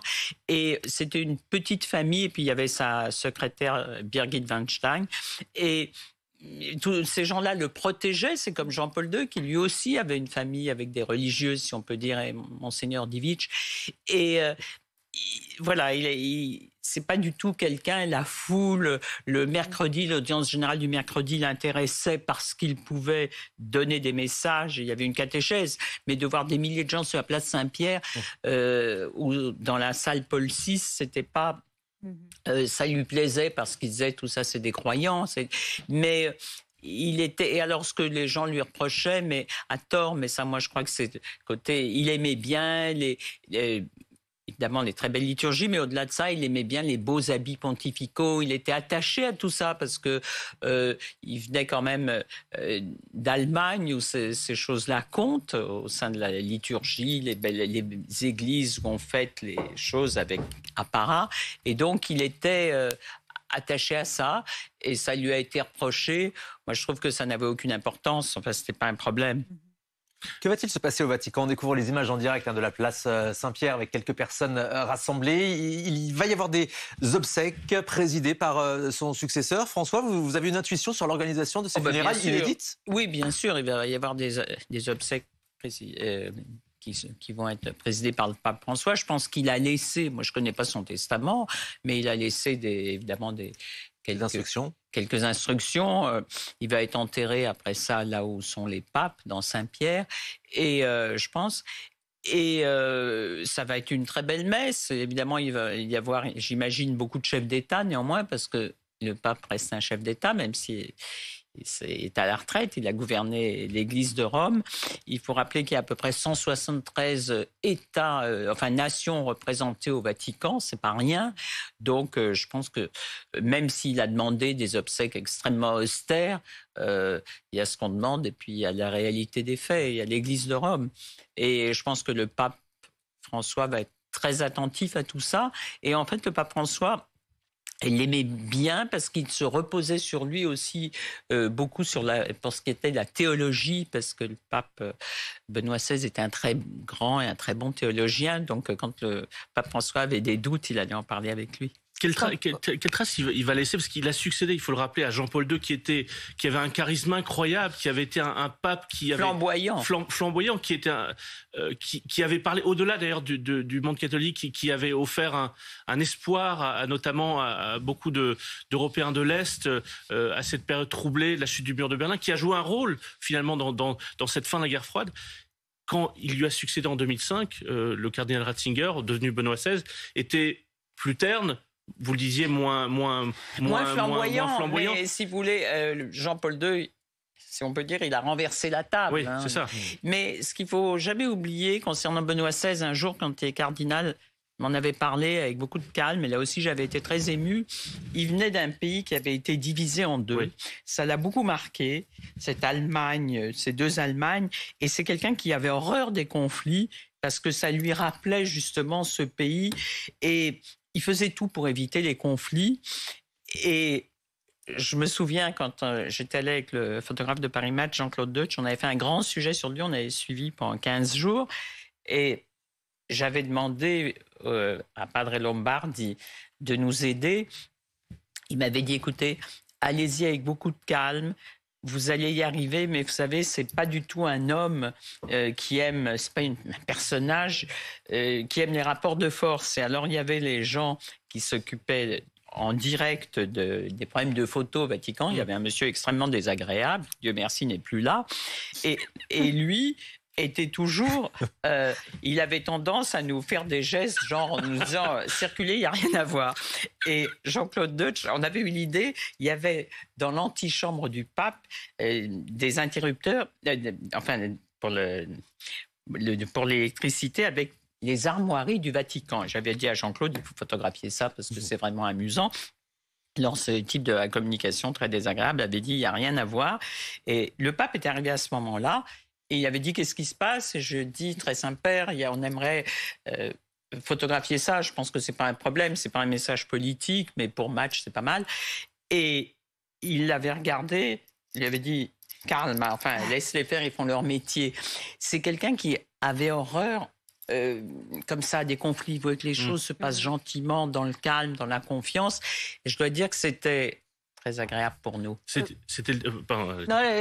Vous parliez de son caractère moins flamboyant que Jean-Paul II. Et quelle était également la différence, peut-être, et la complémentarité, puisque vous avez parlé de ces consultations que François faisait auprès de lui. Quelle était leur différence au pape François et à Benoît XVI?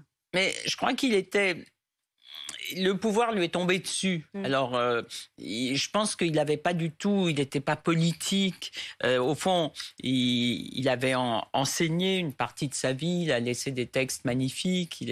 Il était dans une congrégation de la doctrine de la foi, où il étudiait les textes, où il était très heureux finalement, parce qu'il vivait avec ses textes, il vivait à son rythme. Après ça, il écoutait de la musique, il avait présidé un concert où il avait déjà une allure de pape quelques mois avant la mort de Jean-Paul II.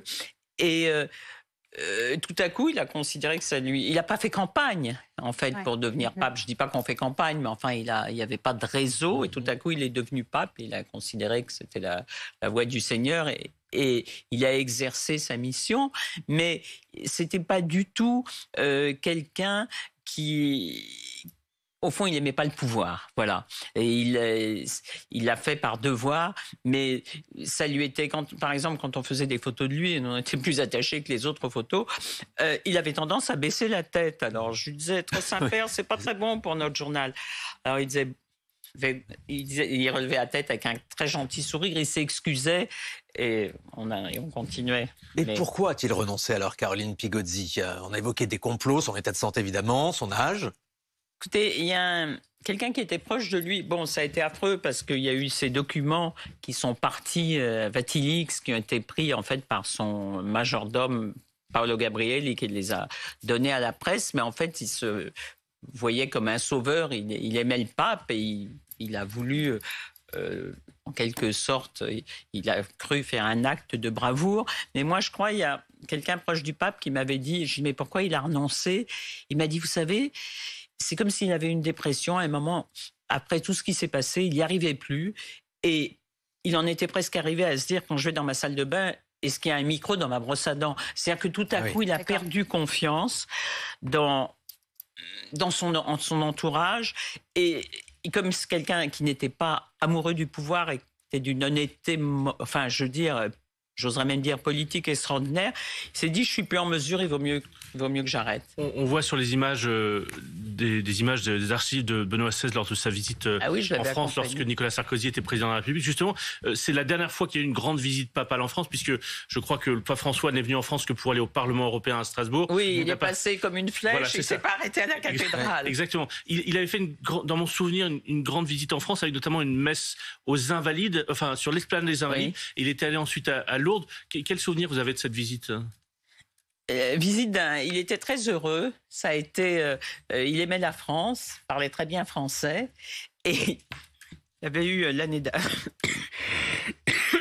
quelque temps auparavant une histoire absolument extraordinaire et tout à fait singulière quand il y a eu quand Jacques Chirac avait reçu les chefs d'État en Normandie, vous savez qu'il était à l'époque encore cardinal. Il a été invité par le cardinal Lustiger pour aller célébrer une messe à Lisieux. Et donc, il était invité avec les autorités sur la plage en Normandie, où il y avait la reine d'Angleterre, enfin, il y avait tout le monde. En 2004, oui. Comment ? En 2004. Voilà. Et à un moment, il s'est passé ce qui se passe quelquefois dans ce genre de manifestation. Tout le monde part, les cortèges partent à toute vitesse, et on a oublié sur la plage le cardinal Ratzinger et le cardinal Lustiger. Voilà pour cette anecdote. Malheureusement. On revient évidemment sur le décès de Benoît XVI dans les prochaines minutes sur BFM TV. Avant ça, un petit détour par le reste de l'actualité de ce 31 décembre. Rappelons-le. À tout de suite. Retrouvez votre programme avec Céleste. La connexion Internet par fibre optique dédiée à votre entreprise.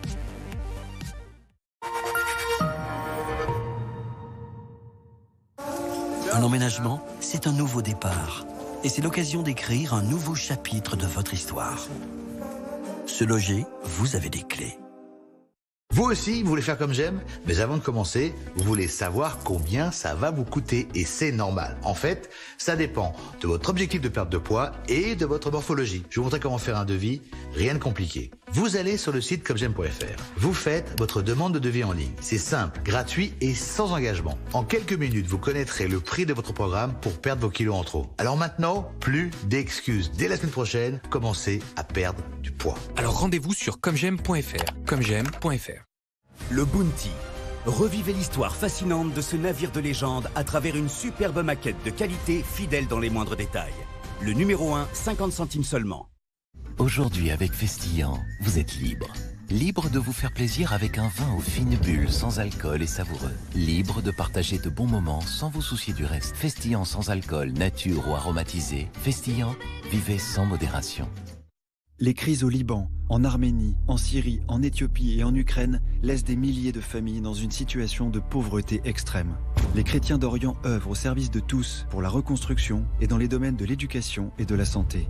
Avec l'œuvre d'Orient, aidez-les en faisant un don sur œuvre-orient.fr.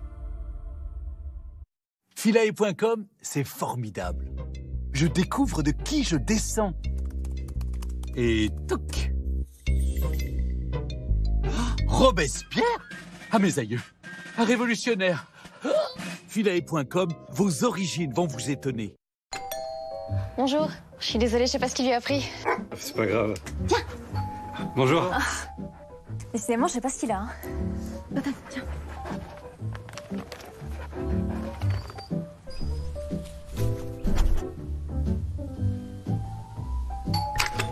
Il a recommencé.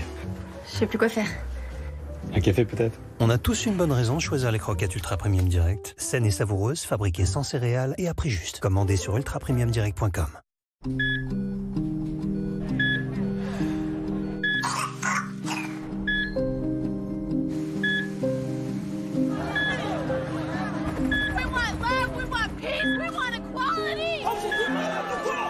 Ça fout un peu la race.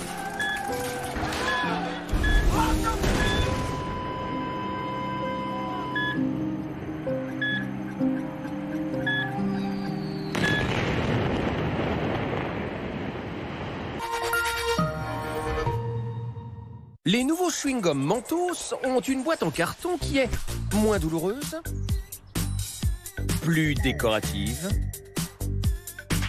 et plus déchiquetable. Chewing-gum Mentos, yes, too fresh. S'adapter aux enjeux de notre époque est un défi pour les épargnants. Vous pouvez agir seul ou confier la gestion de vos capitaux à un expert. Échiquier Gestion Privée vous apporte son savoir-faire pour valoriser votre épargne. Échiquier Gestion Privée, ensemble, faisons grandir votre patrimoine. Princess Wakani, the last protector of the secret. C'est quoi ça? Et c'est une nouvelle série, ça a l'air charmé. The secret is mine. Whoa. If they find the secret, we will disappear. Ranger!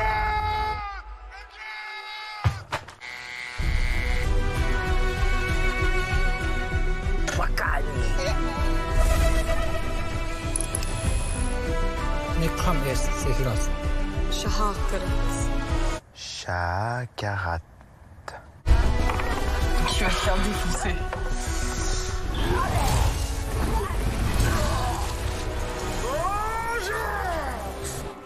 After 10 years, the secret of Wakani will be revealed tonight.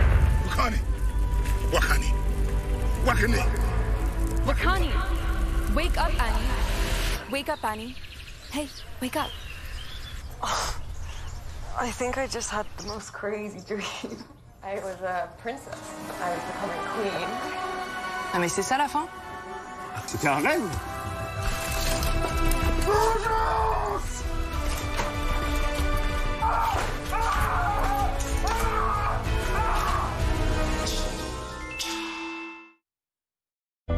Pourquoi certaines choses nous attirent?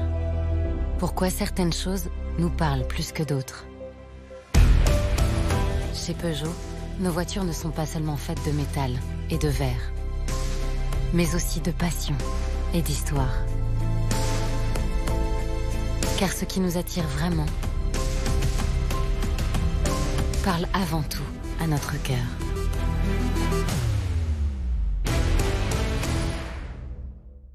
On a l'habitude de faire des devis pour tout, pour faire des travaux, chez l'opticien ou même chez le dentiste. Mais on fait jamais de devis pour perdre du poids. Avec Comme J'aime, pas de mauvaise surprise. Vous pouvez obtenir un devis en quelques minutes. C'est hyper simple. Cela dépend de votre morphologie et de votre objectif. Alors, pour savoir combien va vous coûter votre programme Comme J'aime, Rendez-vous sur commej'aime.fr. C'est gratuit, simple et sans engagement. Dans 2 minutes, vous connaîtrez le prix de votre programme pour perdre vos kilos en trop. Rendez-vous sur commej'aime.fr. commej'aime.fr. Avec Céleste, la connexion Internet par fibre optique dédiée à votre entreprise.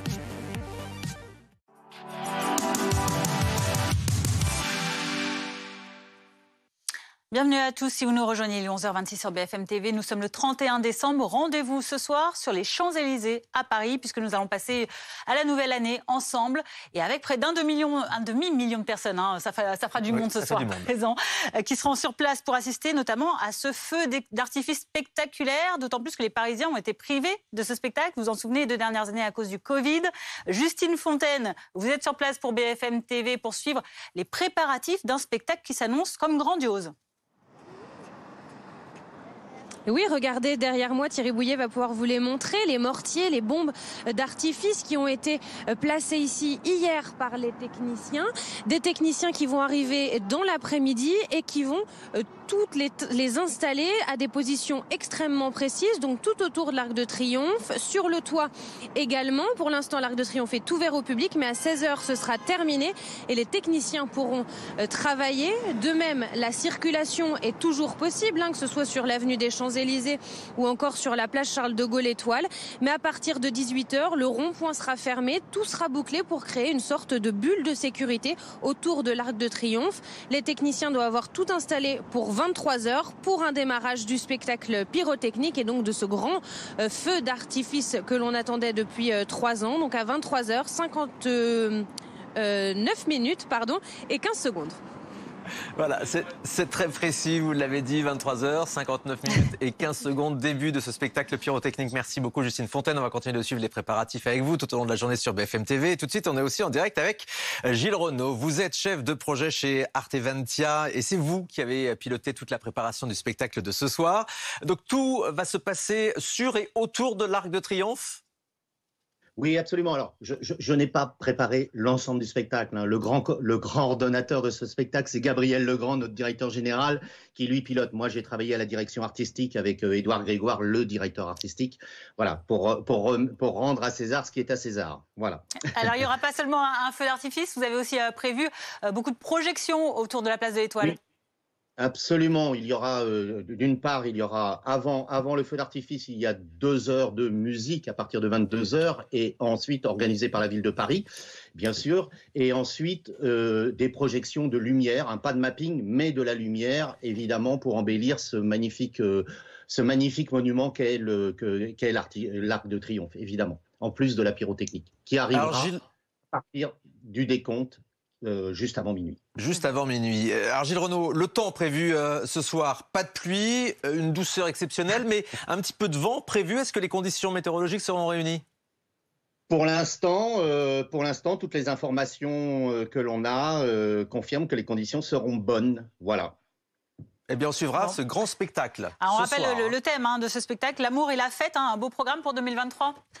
Oui, tout à fait. C'était évident qu'il fallait donner quand même un peu de l'énergie, du peps à cet nouvel événement qui reprend place à Paris.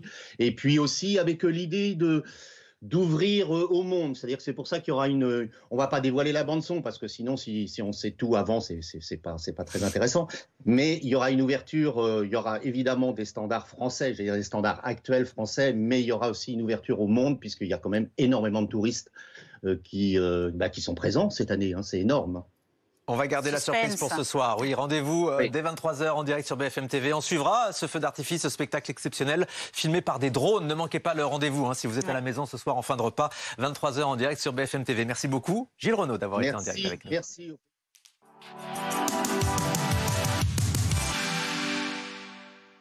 C'était votre programme avec Céleste. La connexion Internet par fibre optique dédiée à votre entreprise. À la une de l'actualité du Live Weekend à 11h30, l'ancien pape Benoît XVI est mort ce matin à 9h34 au Vatican. Il avait succédé à Jean-Paul II et restera le premier pape depuis des siècles à avoir renoncé à sa fonction. Il a succombé à une longue maladie à l'âge de 95 ans. Nos invités nous livreront leurs souvenirs de ce pontife paradoxal. Et dans le reste de l'actualité de ce 31 décembre, des services d'urgence en surchauffe, triple épidémie de grippe, de bronchiolite, de Covid, auxquels s'ajoutent tous les accidents à prévoir pour ce réveillon. Alors face à ces tensions, la préfecture d'Eure-et-Loir décide de réquisitionner des médecins libéraux pour assurer la permanence des soins. On en parle avec nos invités dans cette demi-heure. Et qui dit réveillon dit vœux. Emmanuel Macron présentera les siens en français ce soir à 20h. Le chef de l'État qui prévoit un message d'unité et de confiance. Soirée de réveillon en famille ou entre amis pour beaucoup d'entre vous. Et à minuit, grand feu d'artifice donc sur les Champs-Élysées à Paris. Près de 500 000 personnes sont attendues sur place. Mais tout d'abord, c'est l'information de cette matinée. L'Église catholique et les fidèles sont en deuil à la suite donc de l'annonce du décès de l'ancien pape Benoît XVI ce matin à 9h34 à l'âge de 95 ans. Retour sur sa vie, sur son parcours avec Alexia Prunier. Sur sa chaise roulante, il apparaissait de plus en plus affaibli et fragile lors de ses rares apparitions, comme ici en juin dernier. Benoît XVI s'est finalement éteint à l'âge de 95 ans. Né en 1927, le pape émérite de son vrai nom, Joseph Ratzinger, a enseigné la théologie durant 25 ans en Allemagne avant d'être nommé archevêque de Munich. En 2005, il succède à Jean-Paul II et devient le 260e pape, le premier pape allemand de l'histoire moderne. Après le grand pape Jean-Paul II, les cardinaux m'ont élu. Un simple et humble ouvrier dans la vigne du Seigneur. Le fait que le Seigneur puisse travailler et agir, même avec des moyens insuffisants, me console. Et surtout, je me confie à vos prières. En tant que chef de l'Église catholique, ses idées conservatrices ont parfois créé l'incompréhension, voire la sidération, notamment sur les questions de l'islam, de l'avortement ou encore de l'utilisation du préservatif contre le VIH. Après près de 8 ans de pontificat marqué par de nombreuses crises, fatigué, il considère que sa santé ne lui permet plus de conduire l'Église. Une renonciation inédite depuis 700 ans. L'évêque de Rome passe le relais au pape François en 2013. Mi ha detto che si chiama la Madonna dell'Umiltà. E mi permetta di dire una cosa, ho pensato a lei. Tanto umile durante il suo pontificato. Grazie, ci ha dato tanto esempio di umiltà. Après sa démission, l'ancien pape profitait d'une retraite paisible dans un monastère au cœur des jardins du Vatican. Mais en 2022, il est rattrapé par le scandale de pédocriminalité dans l'Église. Il est notamment mis en cause par un rapport allemand sur sa gestion des violences sexuelles lorsqu'il était archevêque de Munich. Benoît XVI avait alors demandé pardon, mais avait assuré ne jamais avoir couvert de pédocriminels. On continue d'évoquer donc le décès de Benoît XVI ce matin avec tous nos invités en plateau. Caroline Pigozzi, journaliste à Paris Match, grande spécialiste de la papauté. Merci d'être avec nous. À vos côtés, Anthony Bélanger, spécialiste international à BFM TV, et Philippe Corbet du service politique. Caroline Pigozzi, vous aviez rencontré Benoît XVI à plusieurs reprises. Quel est le trait de caractère qui vous avait le plus marqué chez lui ? En réalité, sa timidité. Et ce qui me fascinait à chaque fois que je le voyais, c'est que j'essayais toujours de lui poser une question parce que Match, on fait quand même du journalisme de terrain, et quand je lui parlais, regardez ses pieds. J'étais mais complètement déconcertée. Je me disais, est-ce que quand même il va me regarder dans les yeux? Et finalement, son regard s'élevait, il me regardait dans les yeux, mais il était assez mal à l'aise par ailleurs avec les femmes. Les femmes de sa vie, c'était sa sœur, les 4 religieuses qui vivaient à ses côtés, sa secrétaire, et puis c'est tout. Donc il ne croisait pas de femmes dans son existence. Et puis à l'époque, au Vatican, il y en avait beaucoup moins que maintenant. Le Vatican n'avait pas eu la fièvre féministe encore. Personnalité très timide. Les premières réactions, évidemment, commencent à tomber. Emmanuel Macron salue les efforts de Benoît XVI pour, dit-il, un monde plus fraternel. On va voir ce qu'en pense Bernard Lecomte, qui est notre invité également à distance. Journaliste et écrivain, auteur des Secrets du Vatican aux éditions Tempus. Bernard Lecomte, est-ce que vous partagez ce qualificatif du président, de qualifier donc le pape émérite Benoît XVI d'artisan d'un monde plus fraternel? Oui, il faut dire en toute simplicité qu'on pourrait dire ça de tous les papes. Mais il est vrai que le mot fraternel convient bien à Benoît XVI. Comme disait Caroline tout à l'heure, c'était un pape timide, c'était un pape modeste. Il n'avait rien de ce pape ébouriffant qu'était Jean-Paul II, son prédécesseur. Il en était le continuateur, il avait été son principal conseiller pendant 20 ans, mais il est clair qu'il n'avait pas cette espèce de dimension prophétique qu'avait Jean-Paul II. Benoît XVI restera un pape à l'image de conservateur, de réactionnaire, même parfois sur certains sujets. Cela dit, c'est lui qui va quand même rompre avec cette grande tradition de l'Église qu'un pape ne pouvait quitter son poste que mort. C'est lui qui a démissionné en 2013, rien que pour ça, rien que pour ce réflexe de modernité. Est-ce qu'on peut imaginer qu'un pape demain à 115 ans puisse gouverner l'Église? Évidemment non. C'est peut-être ce geste-là qui restera de lui, un pape qui avait aussi les pieds sur terre. Sa modernité, c'était aussi d'aborder ce qui était un sujet totalement tabou dans l'Église catholique, les scandales d'abus sexuels sur enfants, qui ont quand même hanté une partie de son pontificat, mais il a pris des mesures. Il ne faut jamais oublier que Benoît XVI, quand il s'appelait encore Joseph Ratzinger, en 2001, est ce cardinal qui a convaincu Jean-Paul II qu'il fallait s'occuper de cette affaire, contre l'avis des autres cardinaux de la curie. C'est grâce à Ratzinger, c'est-à-dire grâce à Benoît XVI, si l'affaire de la pédophilie va être étalée, va être examinée, centralisée à Rome. Et évidemment, ce qu'il n'avait pas prévu, c'est qu'après sa démission, un nouvel acteur de ce dossier épouvantable allait jaillir au grand jour, c'est les victimes. Pendant 20 ans, on n'a pas parlé des victimes, mais pendant ces 20 ans-là, Benoît XVI a traité le sujet et il a rendu un immense service à l'Église. Restez avec nous, Bernard Lecomte. Philippe Corbier, vous le précisiez, ça a été également un pape qui a rencontré ces victimes. Enfin, c'est aussi parce que le pape Jean-Paul II ne voulait pas entendre parler de ce sujet-là. Et le cardinal Ratzinger, devenu Benoît XVI, avait constaté qu'au Vatican, c'était non seulement un sujet qui n'était pas évoqué, c'était un tabou, alors même qu'il était au courant d'un certain nombre d'exactions et de la manière dont il était visiblement mal à l'aise avec la manière dont l'Église couvrait cela. Il y a eu aussi, si je ne me trompe pas, des enquêtes de presse et des témoignages de victimes qui évoquaient le fait que lui, comme archevêque à Munich, avait lui aussi eu connaissance à l'époque de faits qui n'avaient pas été révélés. Donc il est à l'image de ce malaise de l'Église, et pas seulement au Vatican, mais aussi pays par pays et parfois paroisse par paroisse, ce malaise de l'Église, et il n'a probablement pas fait suffisamment par rapport à ce que les victimes réclamaient. Anthony Bélanger, c'était très difficile de succéder à Jean-Paul II qui avait marqué son époque. À côté, Benoît XVI est apparu un petit peu terne dans ses premiers pas. Alors, d'abord, c'est un préfet de la Congrégation de la foi, c'est-à-dire un des tenants de la doctrine catholique. C'est lui qui, pendant des années, a dit le la de la doctrine catholique au Vatican. C'est donc en fait un intellectuel qui a succédé à Jean-Paul II. Et on pensait que c'était peut-être une bonne idée. Alors le problème qu'il a eu à affronter, c'est pas un problème d'intellectuel, c'est un problème d'organisation de l'Église, un problème de, pardonnez-moi, c'est parce que je suis un peu troublé par ma voisine, un problème d'organisation de l'Église, un problème aussi de scandale interne. Il y a eu plusieurs scandales qui sont succédés. Et cet intellectuel tel qu'il était, il est parfaitement versé dans la théologie, a été absolument incapable, vu son âge, d'affronter la succession des scandales. Je rappelle, à l'époque, il y avait mois après mois des livres qui paraissaient, des scandales qui paraissaient dans la presse italienne, les victimes qui commençaient à l'époque, et vous avez raison, à frapper à la porte du Vatican et à demander des comptes. Cet homme n'était pas préparé pour cela.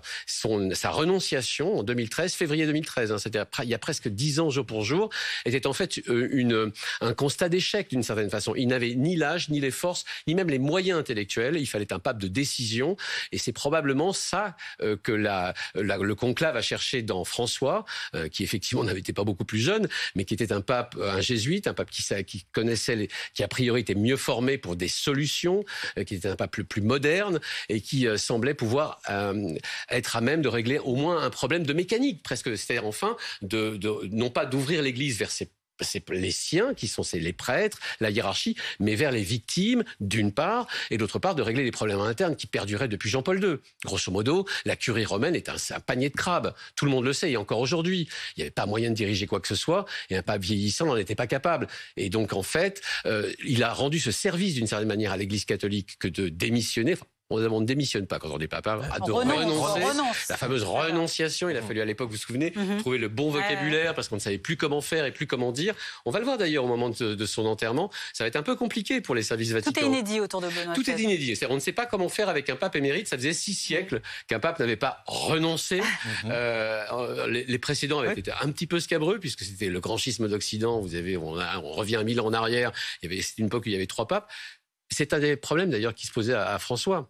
Lui-même a déjà dit il y a quelques semaines de ça que s'il renoncerait bien, lui qui en ce moment est un peu malade et qui aimerait bien aussi passer la main à un plus jeune. Sauf que 2 papes émérites et 3 papes au fond pour le Vatican, c'était au moins un de trop. Mais c'est peut-être un précédent, effectivement. D'une certaine façon, il est non pas content, c'est stupide de dire ça, mais soulagé probablement que son prédécesseur soit maintenant décédé, de manière à pouvoir lui offrir à lui aussi la possibilité, dans les mois, les semaines, les mois à venir, de renoncer. Merci Anthony. Alors les réactions évidemment continuent d'affluer. Rishi Sunak à Londres se dit attristé par la mort du grand théologien Benoît XVI. Et puis en France également des réactions. On vous retrouve Mathieu Coache au fort de Brégançon, à Bormes-les-Mimosas dans le Var, où le président français termine ses dernières heures de vacances avant de rejoindre l'Élysée ce soir où il présentera ses vœux. Emmanuel Macron qui lui aussi a réagi donc, sur la mort du pape émérite. Oui, réaction sur Twitter. Quelques mots pour le moment avant un communiqué plus long. L'Élysée nous a prévenu qu'il y aurait un communiqué publié dans la matinée ou dans l'après-midi. Vous savez, c'est toujours le cas lorsqu'une personnalité importante décède. Mais avant ce communiqué plus long, donc, c'est quelques mots du président de la République qui écrit ce tweet depuis le fort de Brégançon. Donc, mes pensées vont aux catholiques de France, du monde, endeuillés par le départ de sa sainteté Benoît XVI. Benoît XVI qui œuvra avec âme et intelligence pour un monde plus fraternel. Voilà le président de la République donc qui salue Benoît XVI depuis le fort de Brégançon. On surveillera donc le communiqué, puis on verra aussi si ce soir, lors de ses vœux aux Français, ses vœux du 31 décembre, eh bien Emmanuel Macron a un mot pour les catholiques. C'est fort probable. Donc ces premiers mots du président que je vous répète, Benoît XVI qui œuvra avec âme et intelligence pour un monde plus fraternel, et le président de la République qui adresse ses pensées aux catholiques de France et du monde. Merci beaucoup pour ces précisions, Mathieu Coache. Avec nous sur ce plateau, toujours Philippe Corbet et Anthony Bélanger pour évoquer la mort de Benoît XVI qu'on a appris ce matin à 9h34. Il avait fait des visites en France, Benoît XVI. Oui, il avait fait notamment une visite qu'on évoquait tout à l'heure avec Caroline Pigozzi, une grande visite en 2008 ou 2008, je crois, où il avait notamment présidé une messe sur l'esplanade des Invalides. Il s'était rendu ensuite à Lourdes. Il était souvent venu en France avant d'être pape, puisqu'il était le préfet pour la congrégation de la doctrine de la foi. Et donc Caroline Pigozzi rappelait notamment que c'est lui qui avait représenté le pape Jean-Paul II lors des cérémonies en 2004 pour les commémorations du débarquement. Il était là sur les plages du débarquement, et ça n'était pas, c'était aussi un symbole, puisque lui, Benoît XVI, Joseph Ratzinger, avait été comme enfant allemand en Bavière pendant la guerre, enrôlé comme beaucoup de jeunes Allemands contre son gré dans les jeunesses hitlériennes, même si ses parents étaient anti-nazis, et il avait échappé à la Wehrmacht au recrutement dans la Wehrmacht parce qu'il rentrait au séminaire. Donc c'était aussi ce symbole-là d'une Allemagne, d'une personnalité allemande qui était présente sur les plages du débarquement. Je voulais juste, c'est un léger sourire, je rappelais, puisqu'on parlait du communiqué du président de la République après le décès de Benoît XVI. Je veux juste rappeler ce qu'avait dit le président Hollande le jour où Benoît XVI avait démissionné. Il avait eu un mot d'humour. Il avait dit, après la démission de Benoît XVI, que la France ne présenterait pas de candidat pour la succession de Benoît XVI, ce qui lui avait été reproché à l'époque, parce qu'il avait été considéré, c'était quand même un choc, vous souvenez-vous, du jour où il démissionnait, une surprise totale, et ce mot d'humour du président français avait étonné. Merci pour ce sourire, Philippe Corbet. Restez avec nous à 11h45. On parle également de cette autre actualité sanitaire, triple épidémie, grippe bronchiolite, Covid-19, ça ne vous a pas échappé. Plus le manque de personnel soignant, plus les grèves des médecins généralistes.